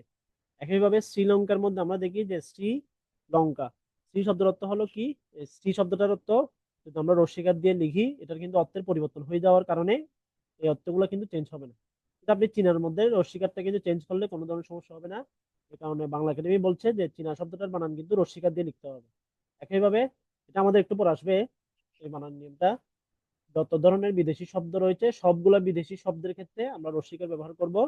শুধুমাত্র মালদ্বীপ, শ্রীলঙ্কা বা যে দেশগুলোর নাম আমরা চেঞ্জ করলে যদি পরিবর্তন হয়ে যায়, সকল দেশগুলোর ক্ষেত্রে আমরা দীর্ঘিকার লিখবো। আমরা একটু পরে দেখবো। আচ্ছা, এরপর আমরা একটু দেখি। মনে রাখবেন, কোন শব্দের শেষে যদি ইক প্রত্যয় যুক্ত হয়, কোন শব্দের শেষে যদি ইক প্রত্যয় যুক্ত হয়, তাহলে ইক প্রত্যয়ের ক্ষেত্রে কি হয়ে যাবে, এটা রস্বী হয়ে যাবে। যেমন দেখেন, আপনি প্রদেশের সাথে ইক প্রত্যয় যুক্ত করেছেন, তাহলে প্রদেশ যুগ ইক সমান হচ্ছে প্রাদেশিক, তাহলে এখানে এটা দীর্ঘিকার নাম, এটা কি হবে, রস্বীকার হয়ে যাবে। একইভাবে অধ্যাত্ম যুগ ইক সমান আধ্যাত্মিক, অনুষঙ্গ যুগ ইক সমান অনুষঙ্গিক, অনুষ্ঠান যুগ ইক সমান আনুষ্ঠানিক, এই সবগুলো হচ্ছে আমাদের এই নিয়মের অনুসারে এটা রস্বীকার হয়ে যাবে। আমরা একটু দেখি যে আমাদের সন্ধির নিয়মে অনেকগুলো শব্দ রয়েছে। তাহলে সন্ধির নিয়মে যাই আসুক, সবগুলো হচ্ছে সন্ধি সাধিত শব্দ। সন্ধি সাধিত শব্দ সবসময় কি হবে, দীর্ঘিকার হবে, এটা একটু খেয়াল রাখতে হবে। সন্ধি সাধিত শব্দ সবসময় কি হবে, দীর্ঘিকার হবে। আপনি রবীন্দ্র কিন্তু রস্বীকার দিয়ে লিখতে পারবেন না, এগুলো সবসময় দীর্ঘিকার দিয়ে লিখতে হবে। দেখেন সন্ধি সাধিত এগুলো সবগুলো কিন্তু সন্ধি সাধিত শব্দ। আমরা সন্ধি পড়ানোর সময় এগুলো একটু দেখবো, এগুলো সবগুলা কিন্তু কি হবে, দীর্ঘিকার হবে। এখানে কিন্তু আমরা রস্যিকার ব্যবহার করতে পারবো না। তাহলে সন্ধি সাধিত শব্দ যেমন রবি যুগ ইন্দ্র সমান রবীন্দ্র, এখানে কিন্তু এটা রস্যিকার রয়েছে, তাহলে রস্যিকার হলে কিন্তু এটা রস্যিকার হওয়ার কথা ছিল।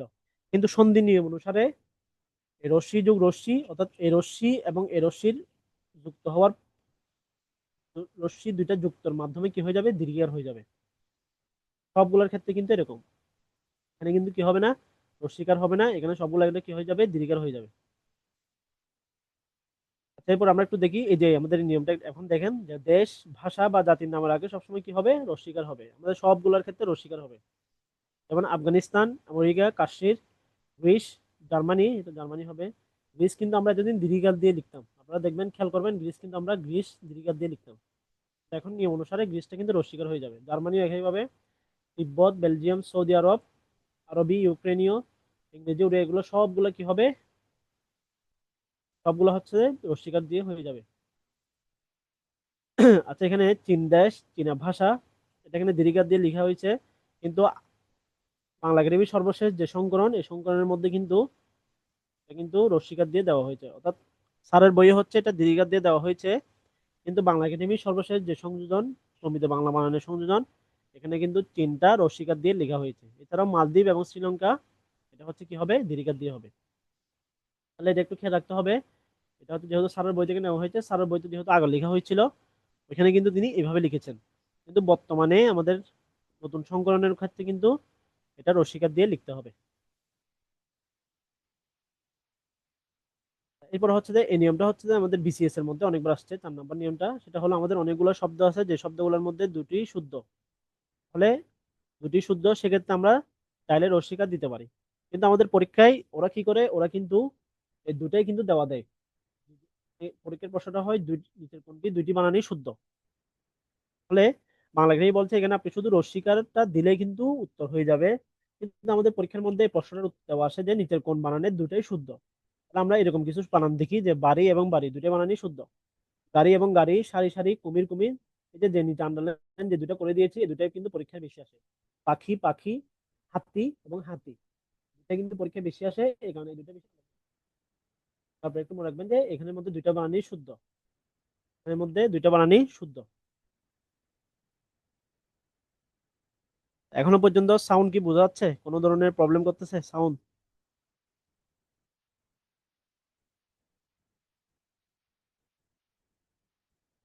ওকে,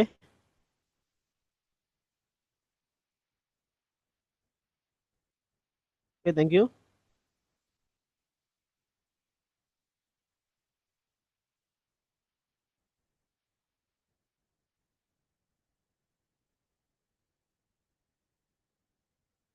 আচ্ছা, এরপরে দেখেন, যদি আলী শব্দের মধ্যে আপনি দেখেন, আলী হচ্ছে যে একটা প্রত্যয়, এগুলা প্রকৃতি প্রত্যয় পড়ানোর সময় আপনারা বিষয়টা আরো একটু ভালো করে বুঝতে পারবেন। আলী হচ্ছে একটা বাংলা তদ্ধিত প্রত্যয়। আলী হচ্ছে একটা কি, বাংলা তদ্ধিত প্রত্যয়। তাহলে আলী প্রত্যয় যুগে শব্দ, যেহেতু আলীর মধ্যে রস্বীকার আছে, এই কারণে আলী প্রত্যয় যুগে গঠিত শব্দ কি হয়ে যাবে, রস্বীকার হয়ে যাবে। যেমন বর্ণ যোগ আলী সমান কি হচ্ছে, বর্ণালী। স্বর্ণ যোগ আলী সমান কি হচ্ছে, স্বর্ণালী। সোনা যোগ আলী সমান হচ্ছে সোনালী। রূপা যোগ আলী, রূপালী। ঠিক আছে। তাহলে এখন আপনাকে আমার প্রশ্ন হলো যে আপনি সকালবেলা ব্যাংকে গিয়েছেন, সেটা হচ্ছে সোনালী ব্যাংক, রূপালী ব্যাংক, ব্যাংকে গিয়েছেন।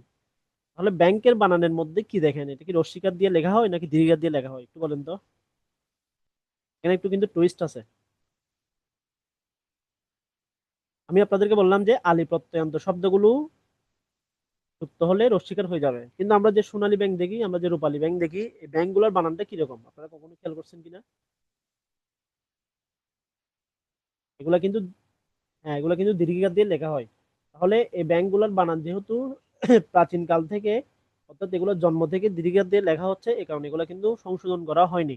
কিন্তু সঠিক নিয়মে হচ্ছে রস্বীকার হবে। আমাদের সঠিক নিয়ম হচ্ছে রস্বীকার হবে।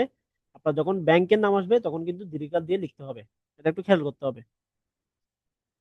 আর ব্যাংকের নাম ব্যতীত, কারণ আপনার নাম কিন্তু আপনি যদি দীর্ঘিকার দিয়ে, যেমন আমার নাম হচ্ছে সামিউল আলম, আমি যদি এটা দীর্ঘিকার দিয়ে লিখি, আপনি শুদ্ধ বানান হচ্ছে রস্বীকার দিয়ে লিখা, আমি যদি দীর্ঘিকার দিয়ে লিখি, তাহলে কর্তৃপক্ষ কি এটা, বাংলা একাডেমি কি এটা ভুল ধরতে পারবে? পারবে না। যেহেতু এটা নাম, জাস্ট এটা একটা ব্যাংকের নাম, এই কারণে এটা কিন্তু ব্যাকরণগত প্রয়োগ না দেখে এটা জাস্ট নাম হিসেবে এটা দীর্ঘিকার হিসেবে লেখা হয়, এটা একটু খেয়াল করতে হবে। আচ্ছা, এরপর হচ্ছে আমাদের এটা খুব গুরুত্বপূর্ণ 7 নম্বরটা, সেটা হলো কিছু কিছু শব্দ রয়েছে যে শব্দগুলা তৎসম শব্দের মধ্যে দীর্ঘিকার হয়ে যায়, যখন সেটা তৎসম শব্দ থেকে তদ্ভব শব্দের মধ্যে রূপান্তর হয় তখন সেটা রস্যকার হয়ে যায়।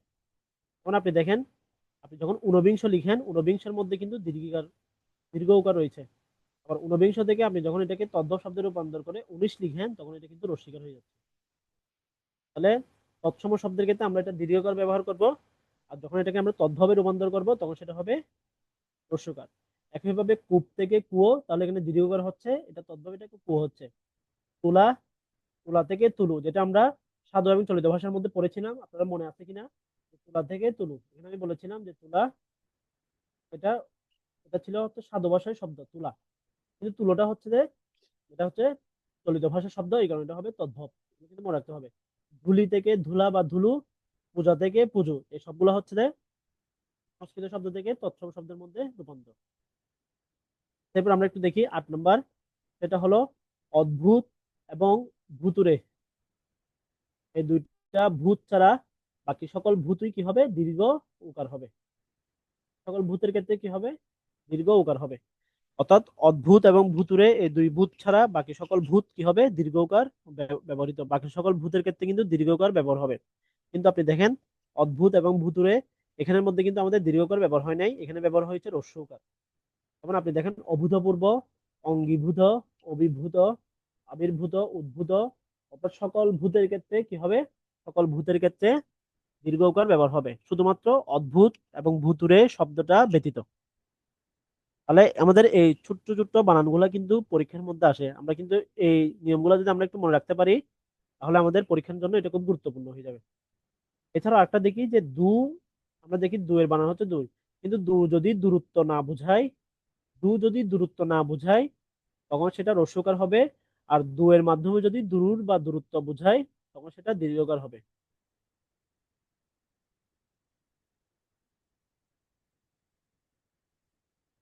আবার বলছি, দু এর মাধ্যমে যদি দূরত্ব বোঝায় তাহলে সেটা দীর্ঘকার হবে, আর দূরত্ব না বোঝালে সেটা হ্রস্বকার হবে। যেমন আপনি দেখেন, দূরত্ব, দূরগামী, দূরদর্শী, দূরপাল্লা, দূরপ্রাচ্য, দূরবর্তী, দূরবীক্ষণ, দূরাগত, দূরান্বয়, এই সবগুলো হচ্ছে আমাদের দূরত্ব বোঝাচ্ছে, এই কারণে এগুলো সবগুলো কি হবে? দয়ের সাথে দীর্ঘকার হবে।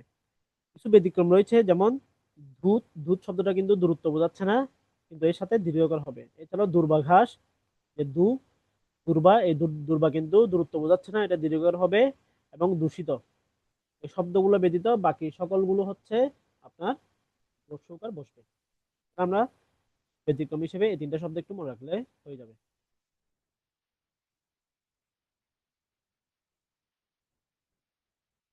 তা এটা সম্পর্কে আমরা একটু আগে পড়েছিলাম যে কিছু কিছু শব্দ যেখানে আমরা উম লিখবো আর কোথায় আমরা অনুস্বার লিখবো। তাহলে অনুপঙ্খ, অপাংথেয়, আকাঙ্ক্ষা, এই সবগুলো শব্দ হচ্ছে সন্ধি সাধিত শব্দ না, এই কারণে এই সকল শব্দের সাথে কি লিখতে হবে? উম লিখতে হবে। যখন আমরা এই শব্দটাকে কি করতে পারবো? শব্দটাকে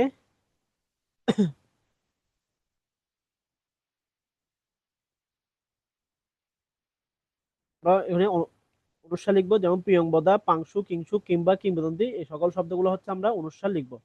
আবার কিছু কিছু শব্দ রয়েছে যে শব্দগুলোর ক্ষেত্রে আমরা দুটাই অনুস্বার লিখতে পারি। তাহলে দেখেন, অলংকার, অলংকার, অহংকার, অহংকার, দীপঙ্কর, দীপঙ্কর, বাংলা, বাংলা। তাহলে এগুলা ব্যবহারের নিয়মটা আমরা বলেছিলাম যে কোথায় আমরা এটা অনুস্বার ব্যবহার করতে পারবো?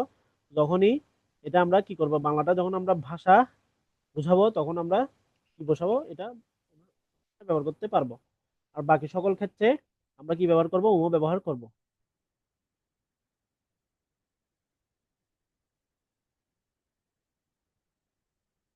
তারপর আমরা একটু দেখি 11 নম্বর নিয়মটা। 11 নম্বর নিয়মটা হচ্ছে যে স এবং স এর ব্যবহার।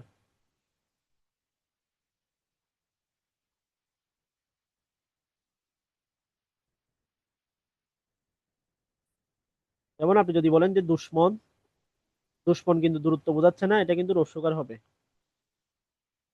দুর্দিন, দুর্নাম, বুঝছেন? জুনায়েদ, দুর্নাম, দুর্দিন, দুর্দশা, এগুলো কিন্তু দূরত্ব বোঝাচ্ছে না, এই কারণে এগুলো রস্যকার হবে।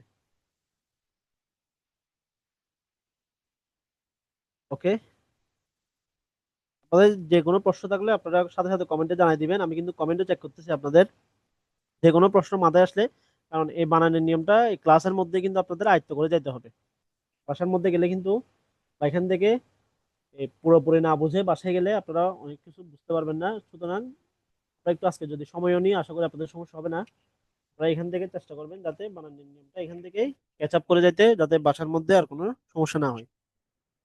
আজকের ক্লাসটা করার পরে আপনারা নিজেরাই নিজেদের অনেক ধরনের চেঞ্জ নিজেরাই বুঝতে পারবেন যখন আপনারা প্র্যাকটিস করতে যাবেন।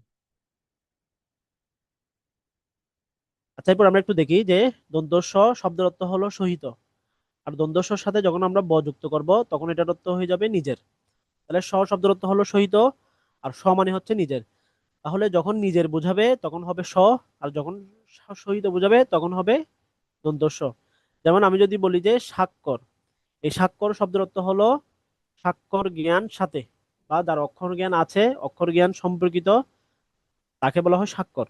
আর যখন সয়ের সাথে যখন স্বাক্ষর বোঝাবে তখন হচ্ছে যে নিজের, নিজের অক্ষর বা সইকে বোঝাচ্ছে। আমরা বলি, আমরা বানানের মধ্যে খেয়াল করি যে আমাদের বলা হয় যে আপনি সপরিবারে আমন্ত্রিত। তাহলে সপরিবারে আমন্ত্রিত এখানে কোন স বসবে আমাকে একটু কমেন্টে জানান।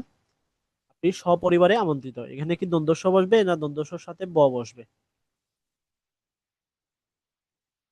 আমাদের অনুষ্ঠানে বা আমাদের ইফতার মাহফিলে সপরিবারে, গুড, সপরিবারে এখানে শব্দটা বোঝাচ্ছে না জুনায়েদ, সপরিবারে এটা ব হবে না। সাজ্জাদ হোসেন যেটা উত্তর করছে এটাই উত্তর হবে। সপরিবারে শব্দের অর্থ হলো আপনি আপনার পরিবার সহ আমন্ত্রিত। আর নিচে যখন আমরা ব দিয়ে দিব তখন হচ্ছে নিজে, শুধু জাস্ট নিজে আমন্ত্রিত, এটা কিন্তু পরিবার বোঝাচ্ছে না, এটা শুধু নিজেকে বোঝাচ্ছে। তাহলে দেখবেন আপনারা বানানের মধ্যে কিন্তু এটা অনেকবার পরীক্ষায় আসে। তাহলে আমরা মনে রাখবো যে স মানে সহিত বা সাথে বোঝাচ্ছে। তাহলে সাথে যখন বোঝাবে তখন স বসবে, আর সয়ের সাথে ব যখন বোঝাবে তখন নিজের বোঝাবে। তারপর আমরা একটু বানান একটা দেখি, এটা হলো আমাদের খুব গুরুত্বপূর্ণ একটা বানান, যেটা ভুল হয় না এমন মানুষ বাংলাদেশের মধ্যে নাই। একটা হলো দ্বন্দ্ব সর সাথে ত, আর একটা হলো দ্বন্দ্বর সাথে, এটা কিন্তু থ, এটা কিন্তু হ না, এটা হলো থ। এটা আপনারা হয়তো অনেকে জানেন। এটা হলো দ্বন্দ্বসর সাথে ত, আর এটা হলো দ্বন্দ্বর সাথে থ। তাহলে আমরা কোথায় দ্বন্দ্বসর সাথে ত বসাবো আর কোথায় দ্বন্দ্বসর সাথে থ বসাবো? তাহলে যখন আমরা একটা শব্দকে মাঝখান দিয়ে ভাগ করব, অর্থাৎ দ্বন্দ্বর সাথে ত এর আগে পর্যন্ত আমরা যদি ভাগ করি, যখন আমরা দেখি এই শব্দটার অর্থ করা যাচ্ছে না, এই শব্দটার কোনো নিজস্ব অর্থ করা যাচ্ছে না, তখন আমরা দ্বন্দ্বসর সাথে থ বসাবো। আর যখনই আমরা এটাকে মাঝখানে ভাগ করে যদি এটার অর্থ করা যায়, তখন আমরা দ্বন্দ্বসর সাথে থ বসাবো। আপনি দেখেন, অভ্য বা আশ্ব, আশ্ব বলতে কিন্তু কোনো অভ্য বা আশ্ব, এটা কিন্তু নিজস্ব কোনো অর্থ বোঝাচ্ছে না। কিন্তু আপনি অধীন বা অন্ত বা আপনি কণ্ঠ বা আপনি মুখ, এগুলো কিন্তু যদি আলাদা করে দেন তাহলে এগুলো কিন্তু আলাদা অর্থ বোঝাচ্ছে। যখনই আলাদা অর্থ বোঝাবে তখনই এর সাথে আমরা দ্বন্দ্বস্যের সাথে থ ব্যবহার করব। আর যখনই আলাদা বোঝাবে না তখন দ্বন্দ্বস্যের সাথে আমরা কি বসাবো? দ্বন্দ্বস্যের সাথে আমরা ত বসাবো। তাহলে আমাকে একটু কাইন্ডলি জানান যে আপনারা এই নিয়মটা বোঝা গেল কিনা, আমি এই নিয়মটা আপনাদেরকে বুঝাইতে পারছি কিনা। আবার একটু বলতেছি, যখনই আমরা দ্বন্দ্বস্য ত আগ পর্যন্ত আলাদা করব, আলাদা করলে যদি এটার অর্থ প্রকাশ পায় তাহলে দ্বন্দ্বস্যের সাথে হবে থ। আর যদি অর্থ প্রকাশ না পায় তাহলে দ্বন্দ্বস্যের সাথে হবে ত। এখন আপনি দেখেন যে বিপদগ্রস্ত শব্দটার বানান দেখেন, বিপদগ্রস্ত আমাদের পরীক্ষার মধ্যে আসে। তাহলে বিপদগ্রস্তের মধ্যে আমরা দেখি যে বিপদ শব্দটার কিন্তু অর্থ আছে, কিন্তু গ্রহ পর্যন্ত কি কোনো অর্থ আছে? বিপদ গ্রহ,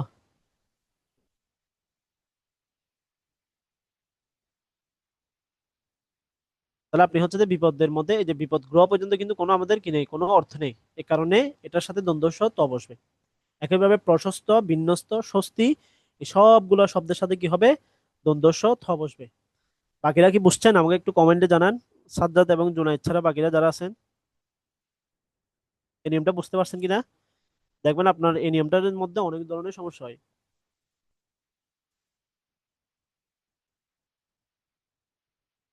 ওকে, তাহলে আপনি দেখেন অধীনস্থ, অন্তস্থ, কণ্ঠস্থ, ধারস্থ, মুখস্থ, এই সকল শব্দের বানানের ক্ষেত্রে আমাদের কি হবে? আমাদের থ বড়টা হবে। আর যখন এটা অর্থ বোঝাবে না তখনই এটা কি হবে? ছোট ত হবে। এখন থেকে আপনারা এই বানানগুলো একটু প্র্যাকটিস করবেন, দেখবেন এই বানানগুলো এখন থেকে আপনাদের আর ইনশাল্লাহ কোনো ধরনের সমস্যার সৃষ্টি হবে না।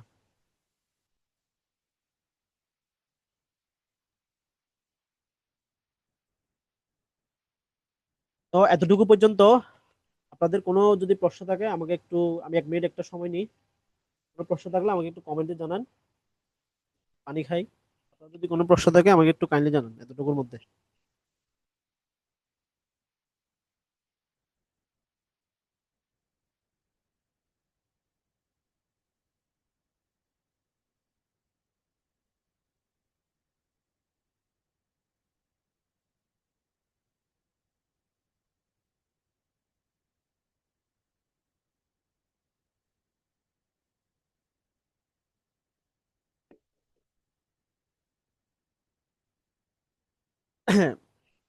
তাদের একটা মোটিভেশনাল কথা বলি।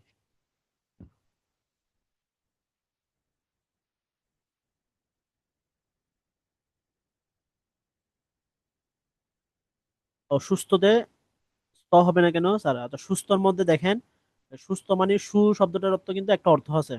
সু মানে হচ্ছে যে সুন্দর। সুর কিন্তু নিজস্ব অর্থ আছে, এই কারণে এটা দ্বন্দ্ব স ত থ হবে। সু শব্দের অর্থ হলো সুন্দর বা সুঠাম, এটা বোঝায় আর কি। সুর কিন্তু নিজস্ব অর্থ আছে। স যেরকম অর্থ আছে না সপরিবারে, অসুস্থ সেম।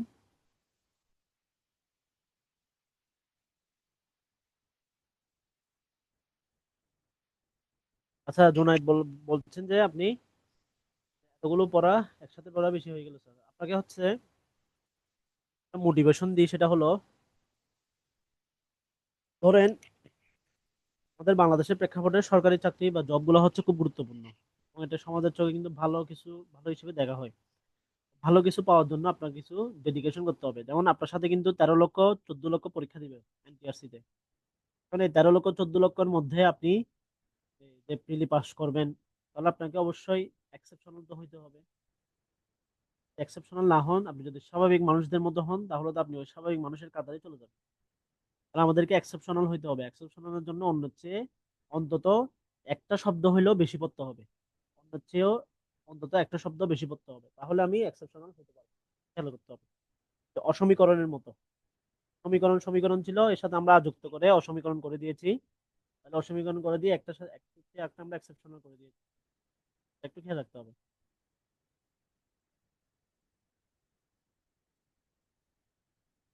থেকে নিজে মোটিভেশন দিতে হবে। মোটিভেশন দিলে আশা করি কি হবে, হচ্ছে আগায় থাকবেন। তো তাহলে এরপর আমরা একটু যাই। আমরা কিছু গুরুত্বপূর্ণ শব্দের বানান যেগুলো আমাদের প্রায় সময় চাকরির পরীক্ষার মধ্যে আসে। যেমন এখানে দেখেন অকস্মাৎ, এখানে কিন্তু মূর্ধন্য ষ আছে। তাহলে এটা কিন্তু মূর্ধন্য ষ হবে না। কেন হবে না? দেখি আমাকে কাইন্ডলি কি একজন বলেন যে কেন হবে না এটা মূর্ধন্য ষ।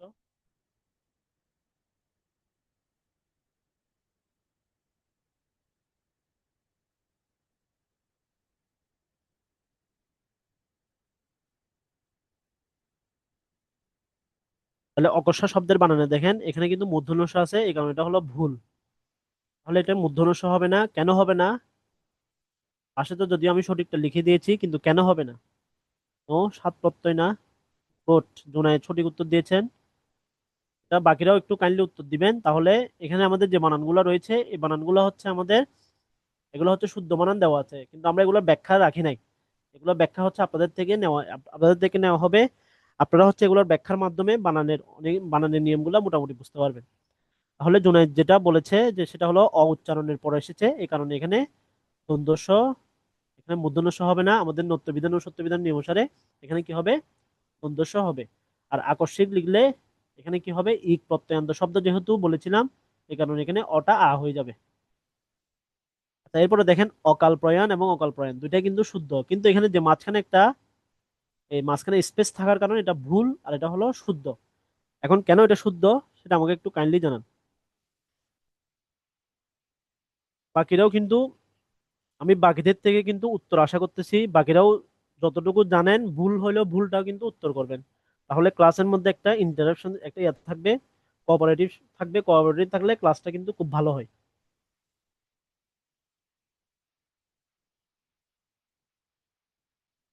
তাহলে 2 নম্বরটা হচ্ছে অকাল প্রয়াণ।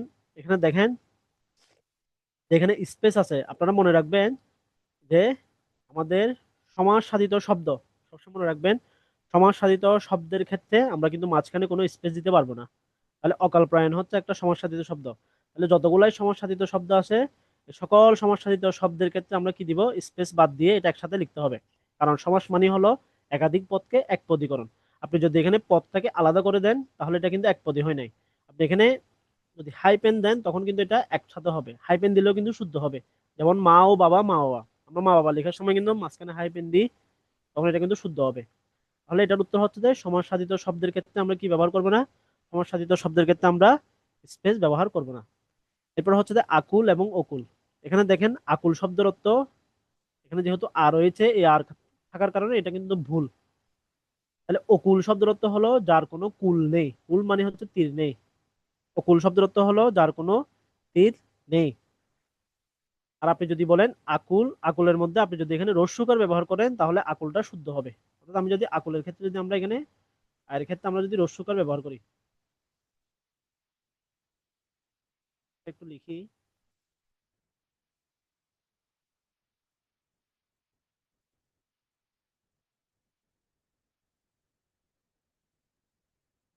এখানে আমরা রস্যকার ব্যবহার করি, রস্যকারটা লিখি।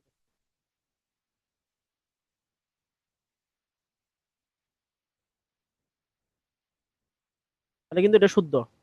অর্থাৎ কয় দীর্ঘ করে যদি আমরা রস্যকার ব্যবহার করি এটা শুদ্ধ, আর এখানে আয়ের জায়গায় যদি আমরা অব্যবহার করি এটা শুদ্ধ। এখন কেন শুদ্ধ সেটা দেখেন। তাহলে অকুল মানে শব্দের অর্থ হলো যার কোনো কুল নেই। অকুল কিনারায় মাঝি, কুল নাই রে একটা গান আছে না, অকুল কিনারায়।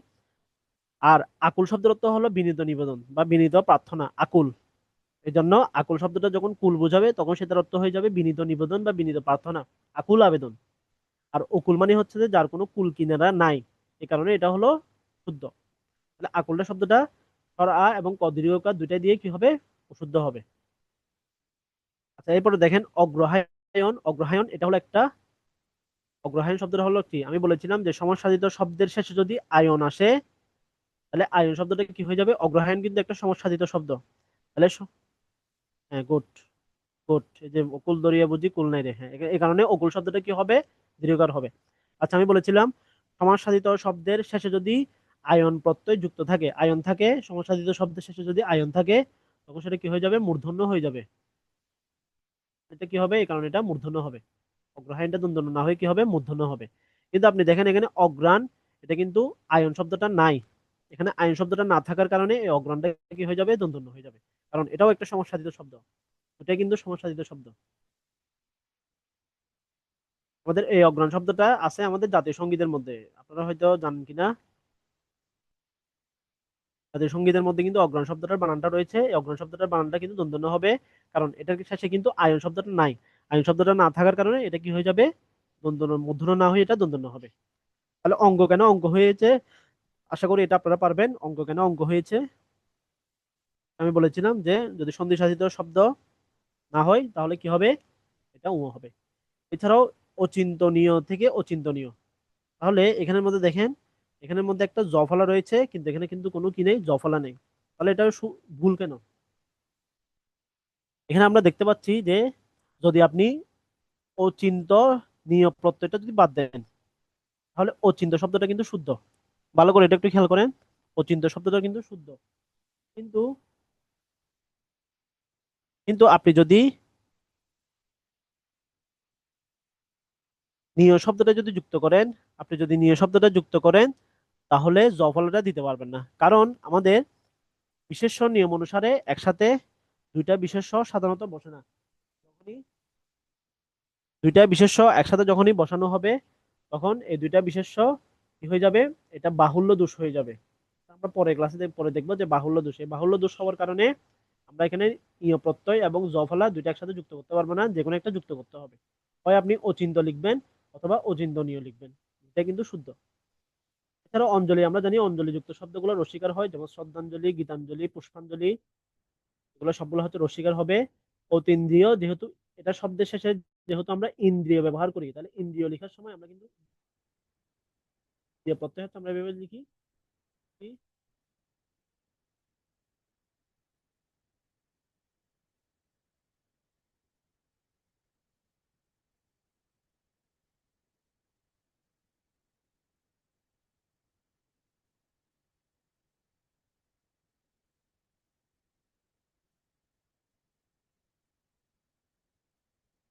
দেখেন আমরা ইন্দ্রিয় কিন্তু আমরা এভাবে লিখি ইন্দ্রিয়। তাহলে ইন্দ্রিয় যেহেতু আমরা রশ্মি, আমাদের রশ্মিকারের ইকারটা অনেক বড় হয়ে গেছে, এই কারণে এটা দীর্ঘিকার না হয়ে এটা কি হবে, এটা রশ্মিকার হবে। এছাড়া অত্যধিক, এটা আমরা সন্ধির সাথে শব্দ করলে অতিযুগ অধিক, যেহেতু অধিক থেকে আসছে এই কারণে এখানে আকার হবে না। একইভাবে অধ্যবি, অর্ধযুগ আপি সমান হবে অধ্যবি, এবং যদ্যপি, এগুলো বানানগুলো হচ্ছে এইভাবে হবে।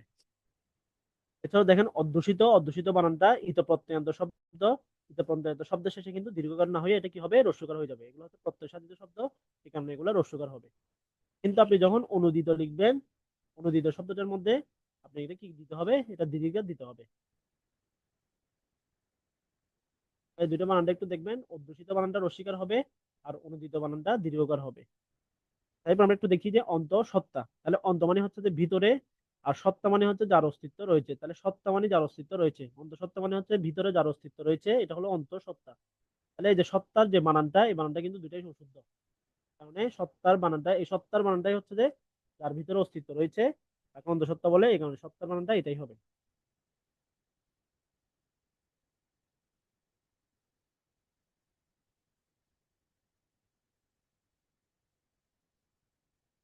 অধ্যাপী এটাই শুদ্ধ।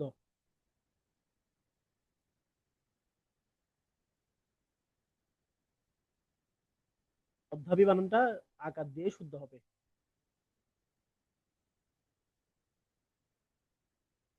অধ্যাপী বানানটা আকার দিয়ে শুদ্ধ হবে, আপনি যেটা লিখছেন অধ্যাপী এটাই শুদ্ধ, অধ্যপী না। কিন্তু যদ্যপি বললে আকার হবে না, যদ্যপি বললে যদ্যপির মাঝখানে কিন্তু কোনো আকার হবে না। বুঝতে পারছেন? ওকে। আচ্ছা, আমাকে অপরাহ্ন বানানটা আপনারা বুঝতে পারছেন কিনা আমাকে একটু কাইন্ডলি জানান। এই বানানটা কিন্তু আমি আপনাদেরকে বলবো না, এই বানানটা আপনারা আমাকে ব্যাখ্যা করেন। এগুলো হচ্ছে আমাদের কমন বানান, যেগুলো আমরা হচ্ছে যারা জব প্রিপারেশন নিই তারা আমরা জানি।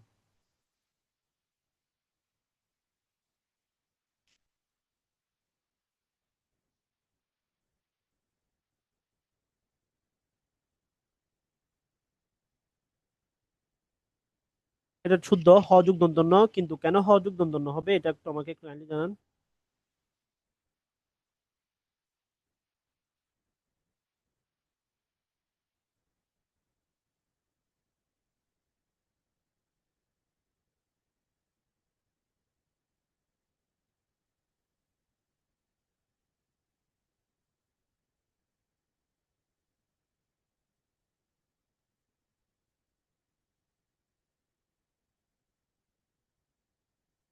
না না না না, অপযোগ হওয়ার জন্য না। এটা হলো এই বানানটা একটু মনে রাখবেন যে আমরা জানি রি র মূর্ধন্যের পরে দন্তন্য আসলে সেই দন্তন্যটা মূর্ধন্য হয়ে যাবে। তাহলে হ যোগ দন্তন্য, এটা কিন্তু হ যোগ মূর্ধন্য, আর এটা হলো হ যোগ দন্তন্য। তাহলে রি র মূর্ধন্যের পরে দন্তন্য আসলে সেই দন্তন্যটা মূর্ধন্য হয়ে যাবে, এই কারণে এটা মূর্ধন্য হবে। অপরাহ্ন, মধ্যাহ্ন, পূর্বাহ্ন, এই সবগুলো হচ্ছে অপযোগ হওয়ার কারণে না, এটা হলো রি র মূর্ধন্য হওয়ার পরে। আর হ যোগ দন্তন্য হচ্ছে আপনি আগে যেটা, এটা হলো হ যোগ দন্তন্য, এটা কিন্তু শুদ্ধ।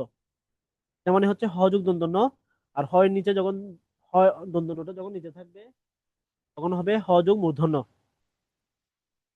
এই কারণে রির মূর্ধন্যের পরে যেহেতু মূর্ধন্য আসবে, এই কারণে এটা হলো শুদ্ধ। একইভাবে অপসৃয়মান, এখানে আপনারা দেখেন এই যে রির মূর্ধন্য আছে, তাহলে অপসৃয়মান, সৃয়মান, এই কারণে এটা কি হবে, দন্তন্যটা মূর্ধন্য হয়ে যাবে। অভ্যন্তরীণ, তাহলে এই যে দন্ত রটা কি হয়ে যাবে, মূর্ধন্য হয়ে যাবে অভ্যন্তরীণ। কিন্তু আভ্যন্তরিক, এই বানানটা একটু খেয়াল করবেন, আমাদের এই বানানটা আমাদের মধ্যে সবচেয়ে বেশি ঝামেলা সৃষ্টি করে, এবং অনেকে কিন্তু উল্টা ব্যাখ্যা দেয়। বানানটা আমি স্টেনও দিয়ে রাখতেছি। এই বানানটা কিন্তু আমাদের অনেকবার পরীক্ষা আসছে, অনেকবার, এটা কয়েকশো বার পরীক্ষা আসছে, এবং ব্যাখ্যার মধ্যে দেখবেন অনেকে উল্টা প্রশ্ন দেয়। যদি বলা হয় অভ্যন্তরীণ, তাহলে এটা আসছে মূলত অভ্যন্তর যুগ নিন প্রত্যয়ান্ত শব্দ থেকে, এটা হলো নিন প্রত্যয়ান্ত শব্দ, হলো একটা নিন প্রত্যয়ান্ত শব্দ। এটা হলো একটা নিন প্রত্যয়, এটা হলো একটা নিন প্রত্যয়ান্ত শব্দ। তাহলে অভ্যন্তরীণ যেহেতু নিন প্রত্যয়ান্ত শব্দ, এই কারণে এখানে মূর্ধন্য হবে। কেন মূর্ধন্য হবে? আমরা জানি ঋ মূর্ধন্যের পরে দন্তন্য আসলে সেটা মূর্ধন্য হয়ে যায়। আর আপনি যখন আভ্যন্তরিক বলবেন, আপনি যখন আযুক্ত করবেন, তখন এটা আর অভ্যন্তরীণ হবে না, তখন সেটা আভ্যন্তরিক হয়ে যাবে, তখন এটা তটা ছোট ত হয়ে যাবে, আভ্যন্তরিক। কারণ এক প্রত্যয় শব্দ যুক্ত হলে আ হয়ে যায়। তাহলে এই বানানটার নিয়মটা আপনারা বুঝতে পারছেন কিনা আমাকে একটু জানান। এটা কিন্তু অনেকবার পরীক্ষায় আসছে, আপনারা দেখবেন এটা অনেকবার আসছে, কয়েকশো বার আসছে এটা পরীক্ষায়।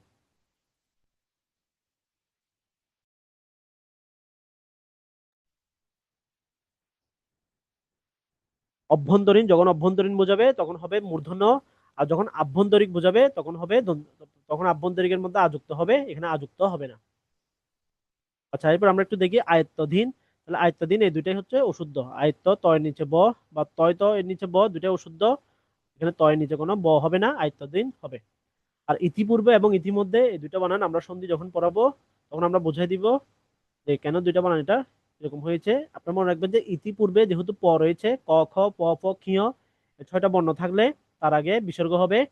আর ছয়টা বর্ণের বাইরে বাকিগুলোর ক্ষেত্রে রস্যকার হবে। তাহলে এটা একটু মনে রাখবেন, এটার ব্যাখ্যাটা আমরা সন্ধিতে দিব, আমরা এটার ব্যাখ্যাটা এখন দিব না, এটা সন্ধি পড়ানোর সময় আর ভালো করে ব্যাখ্যা দিব। এরপরে দেখেন ঐক্যথান। ঐক্যতানের মধ্যে মাঝখানে যে জফলা, এই জফলাটা হবে না, এটা হবে ঐক্যতান। এছাড়াও করিত কর্মা, এটা করিত কর্মা হবে না আমাদের, এটা অশুদ্ধ, এটা হবে করিত কর্মা। এখন দেখেন এই জিনিসটা, দেখেন এই জিনিসটা এখন আপনাদের মাথা একটু চেঞ্জ করে দিবে যে আমরা এতদিন পড়ে আসছি একটা, এখন স্যার বলতেছে আরেকটা। এখানে দেখেন কর্মকর্তা বৃন্দ এবং কর্মকর্তৃবৃন্দ। আমাদের যখন বলা হবে কর্মকর্তা, তিনি অফিসের একজন বড় কর্মকর্তা। যদি বৃন্দ শব্দটা না থাকে, বৃন্দ হচ্ছে একটা বহুবচন বাচক শব্দ। বৃন্দ হলো একটা কি? বহুবচন বাচক শব্দ। যদি বৃন্দ না বসে তখন হবে কর্মকর্তা। আর যখনই বৃন্দ যখন বহুবচন বোঝাবে তখন কিন্তু কর্মকর্ত্রী হয়ে যাবে। কেন কর্মকর্ত্রী হবে? কর্মকর্তা মানে হচ্ছে এখানে একজনকে বোঝাচ্ছে। আর কর্মকর্তা বৃন্দ হলে তাহলে কর্তা মানে একজনকে বোঝাচ্ছে, কারণ প্রত্যেকটা অফিসে কর্তা থাকে একজন। আর কর্মকর্তৃবৃন্দ মানে হচ্ছে যে সবাইকে বোঝাচ্ছে, অর্থাৎ অফিসে যতজন ব্যক্তি আছে সবাইকে বোঝাচ্ছে, এই কারণে এটা হবে কর্মকর্তৃবৃন্দ। শুধু যে বৃন্দ না সেটা না, এটার সাথে বহু বচনবাচক যে শব্দ যুক্ত হোক এটা কর্মকর্তৃ হয়ে যাবে। কর্মকর্তৃগণ, এখানে বৃন্দ না বোঝায়, যদি গণ বোঝায় একইভাবে কি হবে? কর্মকর্তৃ হবে। আর যদি বৃন্দ বা গণ কোনো বহুবচন শব্দ যদি যুক্ত না হয়ে শুধু একটা শব্দ বোঝায় তখন সেটা হবে কর্মকর্তা। ফলে এতদিন পর্যন্ত আপনারা পড়ে এসেছেন যে কর্মকর্তা বৃন্দ, আমরা এতদিন পড়ে এসেছি কর্মকর্তা বৃন্দ, এটা কিন্তু ভুল। কর্মকর্তা হলে একজনকে বোঝাবে।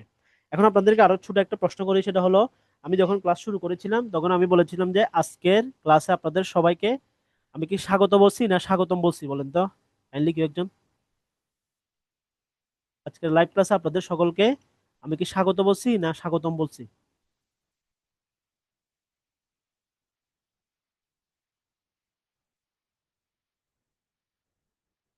স্বাগতম, আমি কিন্তু স্বাগতম বলি নাই। আমি, আপনি হয়তো একটু খেয়াল করেন নাই, আমি বলছি আজকের ক্লাসে আপনাদের সবাইকে স্বাগত জানাচ্ছি। তাহলে শুদ্ধ হচ্ছে স্বাগত। এই স্বাগতম শব্দটা হলো অশুদ্ধ, এটা একটু খেয়াল রাখতে হবে। আজকের লাইভ ক্লাসে আপনাদের সকলকে স্বাগত জানাচ্ছি, আমাদের শুদ্ধ হবে স্বাগত। তাহলে স্বাগতম শব্দটা হলো অশুদ্ধ, এটা একটু খেয়াল রাখতে হবে। এরপর দেখেন, যখনই আশু শব্দ বোঝাবে, আশু মানে হচ্ছে মহিলা বোঝাচ্ছে, আশু মানে হচ্ছে মহিলাকে বোঝাচ্ছে। আর এসু মানে হচ্ছে পুরুষকে বোঝাচ্ছে। যখনই আশু বোঝাবে তখন হবে দন্তস্ব, আর যখনই এসু বোঝাবে তখনই হবে মূর্ধন্য ষ। যেহেতু এটা পুরুষকে বোঝাচ্ছে এসু।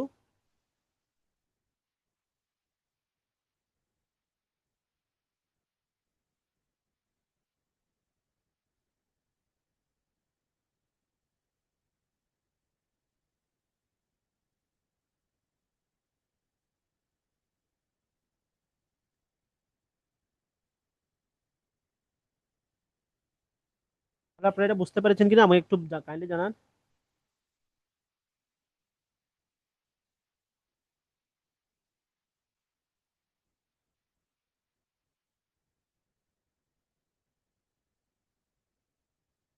হ্যালো। হ্যাঁ, এখন কি সাউন্ড প্রবলেম হচ্ছে? স্যামসাং এস এম যিনি, এখন কি বোঝা যাচ্ছে? আবার বলেন, কোনটা বলবো আমাকে একটু কাইন্ডলি বলেন। স্যামসাং। স্বাগতম, স্বাগত এটা।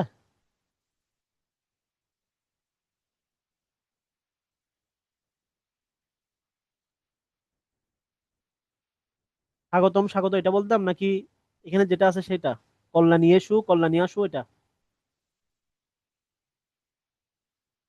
আচ্ছা, ওকে। তাহলে জীবী যুক্ত সকল শব্দ সবসময় কি হবে? দীর্ঘিকার হবে। যেমন বুদ্ধিজীবী, কৃষিজীবী, শ্রমজীবী, কল্যাণজীবী, ঠিক আছে, মৎস্যজীবী, এই সকল জীবীর ক্ষেত্রে কি হবে? দীর্ঘিকার হবে। এখন এই জিনিসটা দেখেন, এই জিনিসটার ব্যাখ্যা কিন্তু আপনারা আমাকে দিবেন। ক্ষীয়মান শব্দটা এখানে মূর্ধন্য দেওয়া আছে, এটা কেন মূর্ধন্য হয়েছে আমাকে একটু কাইন্ডলি আপনারা যারা ক্লাস করতেছেন আপনারা একটু জানান, কেন এটা মূর্ধন্য হয়েছে ক্ষীয়মান?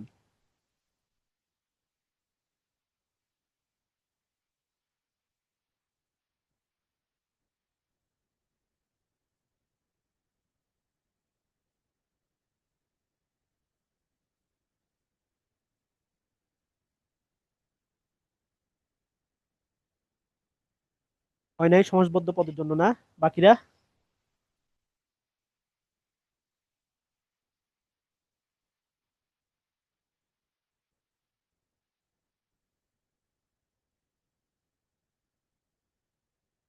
বাকিরা উত্তর করেন।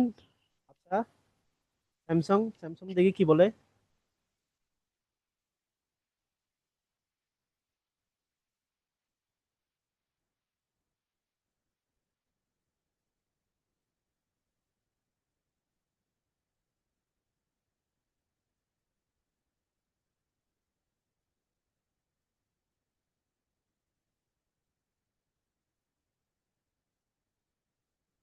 ওকে, যারা পাচ্ছে না, আচ্ছা আমি বলছি সেটা হলো, এখানে দেখেন, আমরা বলেছিলাম যে মনে আছে কিনা দেখেন যে রি, র মূর্ধন্য ষ এবং ক্ষীয়, এই ক্ষীয় শব্দের পরে যদি দন্তন্য আসে, সেই দন্তন্যটা কি হয়ে যাবে? সেই দন্তন্যটা মূর্ধন্য হয়ে যাবে। এই কারণে এটা কি হবে? মূর্ধন্য হবে। ক্ষীয়মান শব্দটা কি হবে? দন্তন্যটা মূর্ধন্য হয়ে যাবে, যেহেতু এটা ক্ষীয়র পর আসছে। যেহেতু ক্ষীয়র মধ্যে ক যোগ মূর্ধন্য ষ রয়েছে, এই কারণে এটার পরে মূর্ধন্য হয়ে যাবে। এই বানানটা খুব গুরুত্বপূর্ণ, আপনারা এই বানানটা একটু লিখবেন। এই বানানটা ব্যাংকের মধ্যে প্রায় সময় আসে, ব্যাংক পরীক্ষার মধ্যে জন্য বানানটা প্রায় সময় আসে। যেমন জাজল্যমান শব্দটার মধ্যে দেখেন যে এখানে বর্গের জ, বৃত্ত বর্গের জ ডাবল আছে, এরপর আবার একটা ব আছে। এখন বয়ের নিচে, বয়ের নিয়মটা হলো বর কিন্তু দুইটা ক্ষেত্রে বসে। একটা হচ্ছে ব যখন কোন একটা শব্দের সাথে বসে, তখন সেই শব্দটাকে সে দ্বিত্ব করে দেয়। তাহলে জাজল্যমান শব্দটার মধ্যে যেহেতু ব বসছে, এখানে জ বর্গের জ কিন্তু এমনি অলরেডি এমনিতে সে দ্বিত্ব হয়ে গেছে। এই কারণে এখানে একটা আরেকটা জয়ের কোনো দরকার নেই। এই কারণে জাজল্যমান শব্দটা হবে একটাই জ। এটা একটু খেয়াল রাখবেন। যেহেতু আমাদের দ্বিত্বর নিয়ম হচ্ছে যে একটা দ্বিত্ব যেহেতু হয়ে গেছে, এই কারণে আরেকটা দ্বিত্বর প্রয়োজন নেই, এই কারণে একটা জ কাটা গেছে। এরপর হচ্ছে দারিদ্র, দারিদ্র এটা আপনারা পারবেন। নির্নিমেষ, নির্নিমেষ, তাহলে নির্নিমেষ এই শব্দটা হচ্ছে যে দন্তন্য হবে, কারণ এটা হলো একটা সমাজসাধিত শব্দ। সমাজসাধিত যেহেতু শব্দ, এখানে এটা দন্তন্য না হয়ে, মূর্ধন্য না হয়ে এখানে দন্তন্য হবে। এছাড়া বিশেষ কিছু গুরুত্বপূর্ণ বানান নিয়ম, যেমন অগ্রহায়ণ, এটা মূর্ধন্য আছে, অগ্রহায়ণ থেকে অগ্রাণ, এটা দন্তন্য হয়ে যাচ্ছে। কর্ণ থেকে কান, স্বর্ণ থেকে সোনা, বর্ণ থেকে বরণ, কঙ্কন থেকে আবার কাখন, চিক্কন থেকে চিকন, করণিক থেকে কেরানি, লাবণ্য থেকে লাবণী, এগুলো সবগুলো হচ্ছে আমাদের কিছু গুরুত্বপূর্ণ শব্দের বানান, আমাদের পরীক্ষার মধ্যে আসে।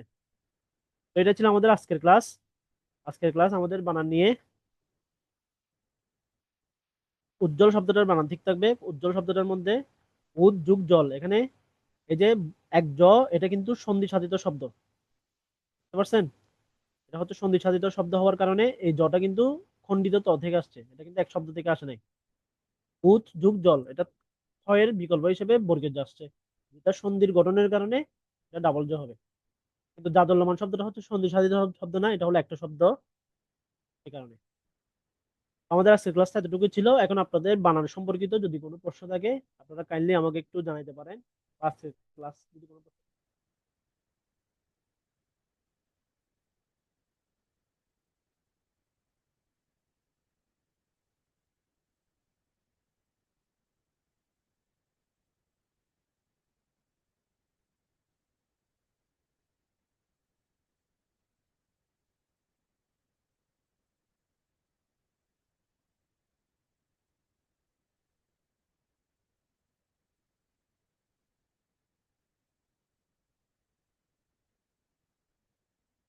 ওদের যদি কোনো প্রশ্ন থাকে আমাকে কাইন্ডলি তাহলে জানাতে পারেন। আর যদি কোনো প্রশ্ন না থাকে তাহলে আমি আজকের ক্লাসটা এখানেই শেষ করতে চাচ্ছি। আর আপনাদের যে প্রশ্ন, এই প্রশ্ন নিয়ে যদি কোনো সমস্যা থাকে তাও জানাতে পারেন, উত্তর সম্পর্কিত বা প্রশ্ন নিয়ে।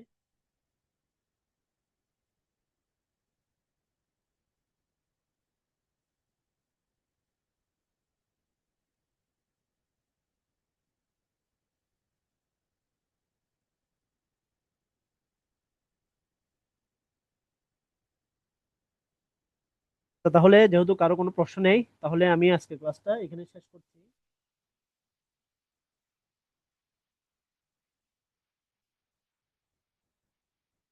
ওকে,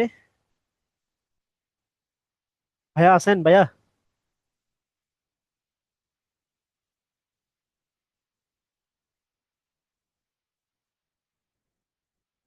হ্যাঁ, সামিউল শুনতে পাচ্ছেন? হ্যাঁ হ্যাঁ ভাইয়া। ভাইয়া আমার ক্লাসটা তাহলে এখানে শেষ করলাম আর কি। ওকে। আজকের ক্লাসটা তাহলে আমরা স্টুডেন্টদের জন্যও এখানেই লিভ নিচ্ছি। সবাইকে ধন্যবাদ। আর সবার হচ্ছে যে প্রশ্নটা আপনারা যেটা আজকে ক্লাস টেস্ট দিয়েছেন, ওই টেস্টের অ্যান্সারটা আমি গ্রুপে দিয়ে দিচ্ছি। আপনারা কাইন্ডলি গ্রুপে ওই অ্যান্সারটা ম্যাচ করার পরে আপনাদের গত ক্লাসের, আপনারা কিন্তু আমাকে জানাননি গত ক্লাসে আপনাদের স্কোরটা। কাইন্ডলি আজকে আপনাদের স্কোরটা একটু আমাদেরকে জানাবেন গ্রুপে। আমি এখনই অ্যান্সারটা দিয়ে দিচ্ছি।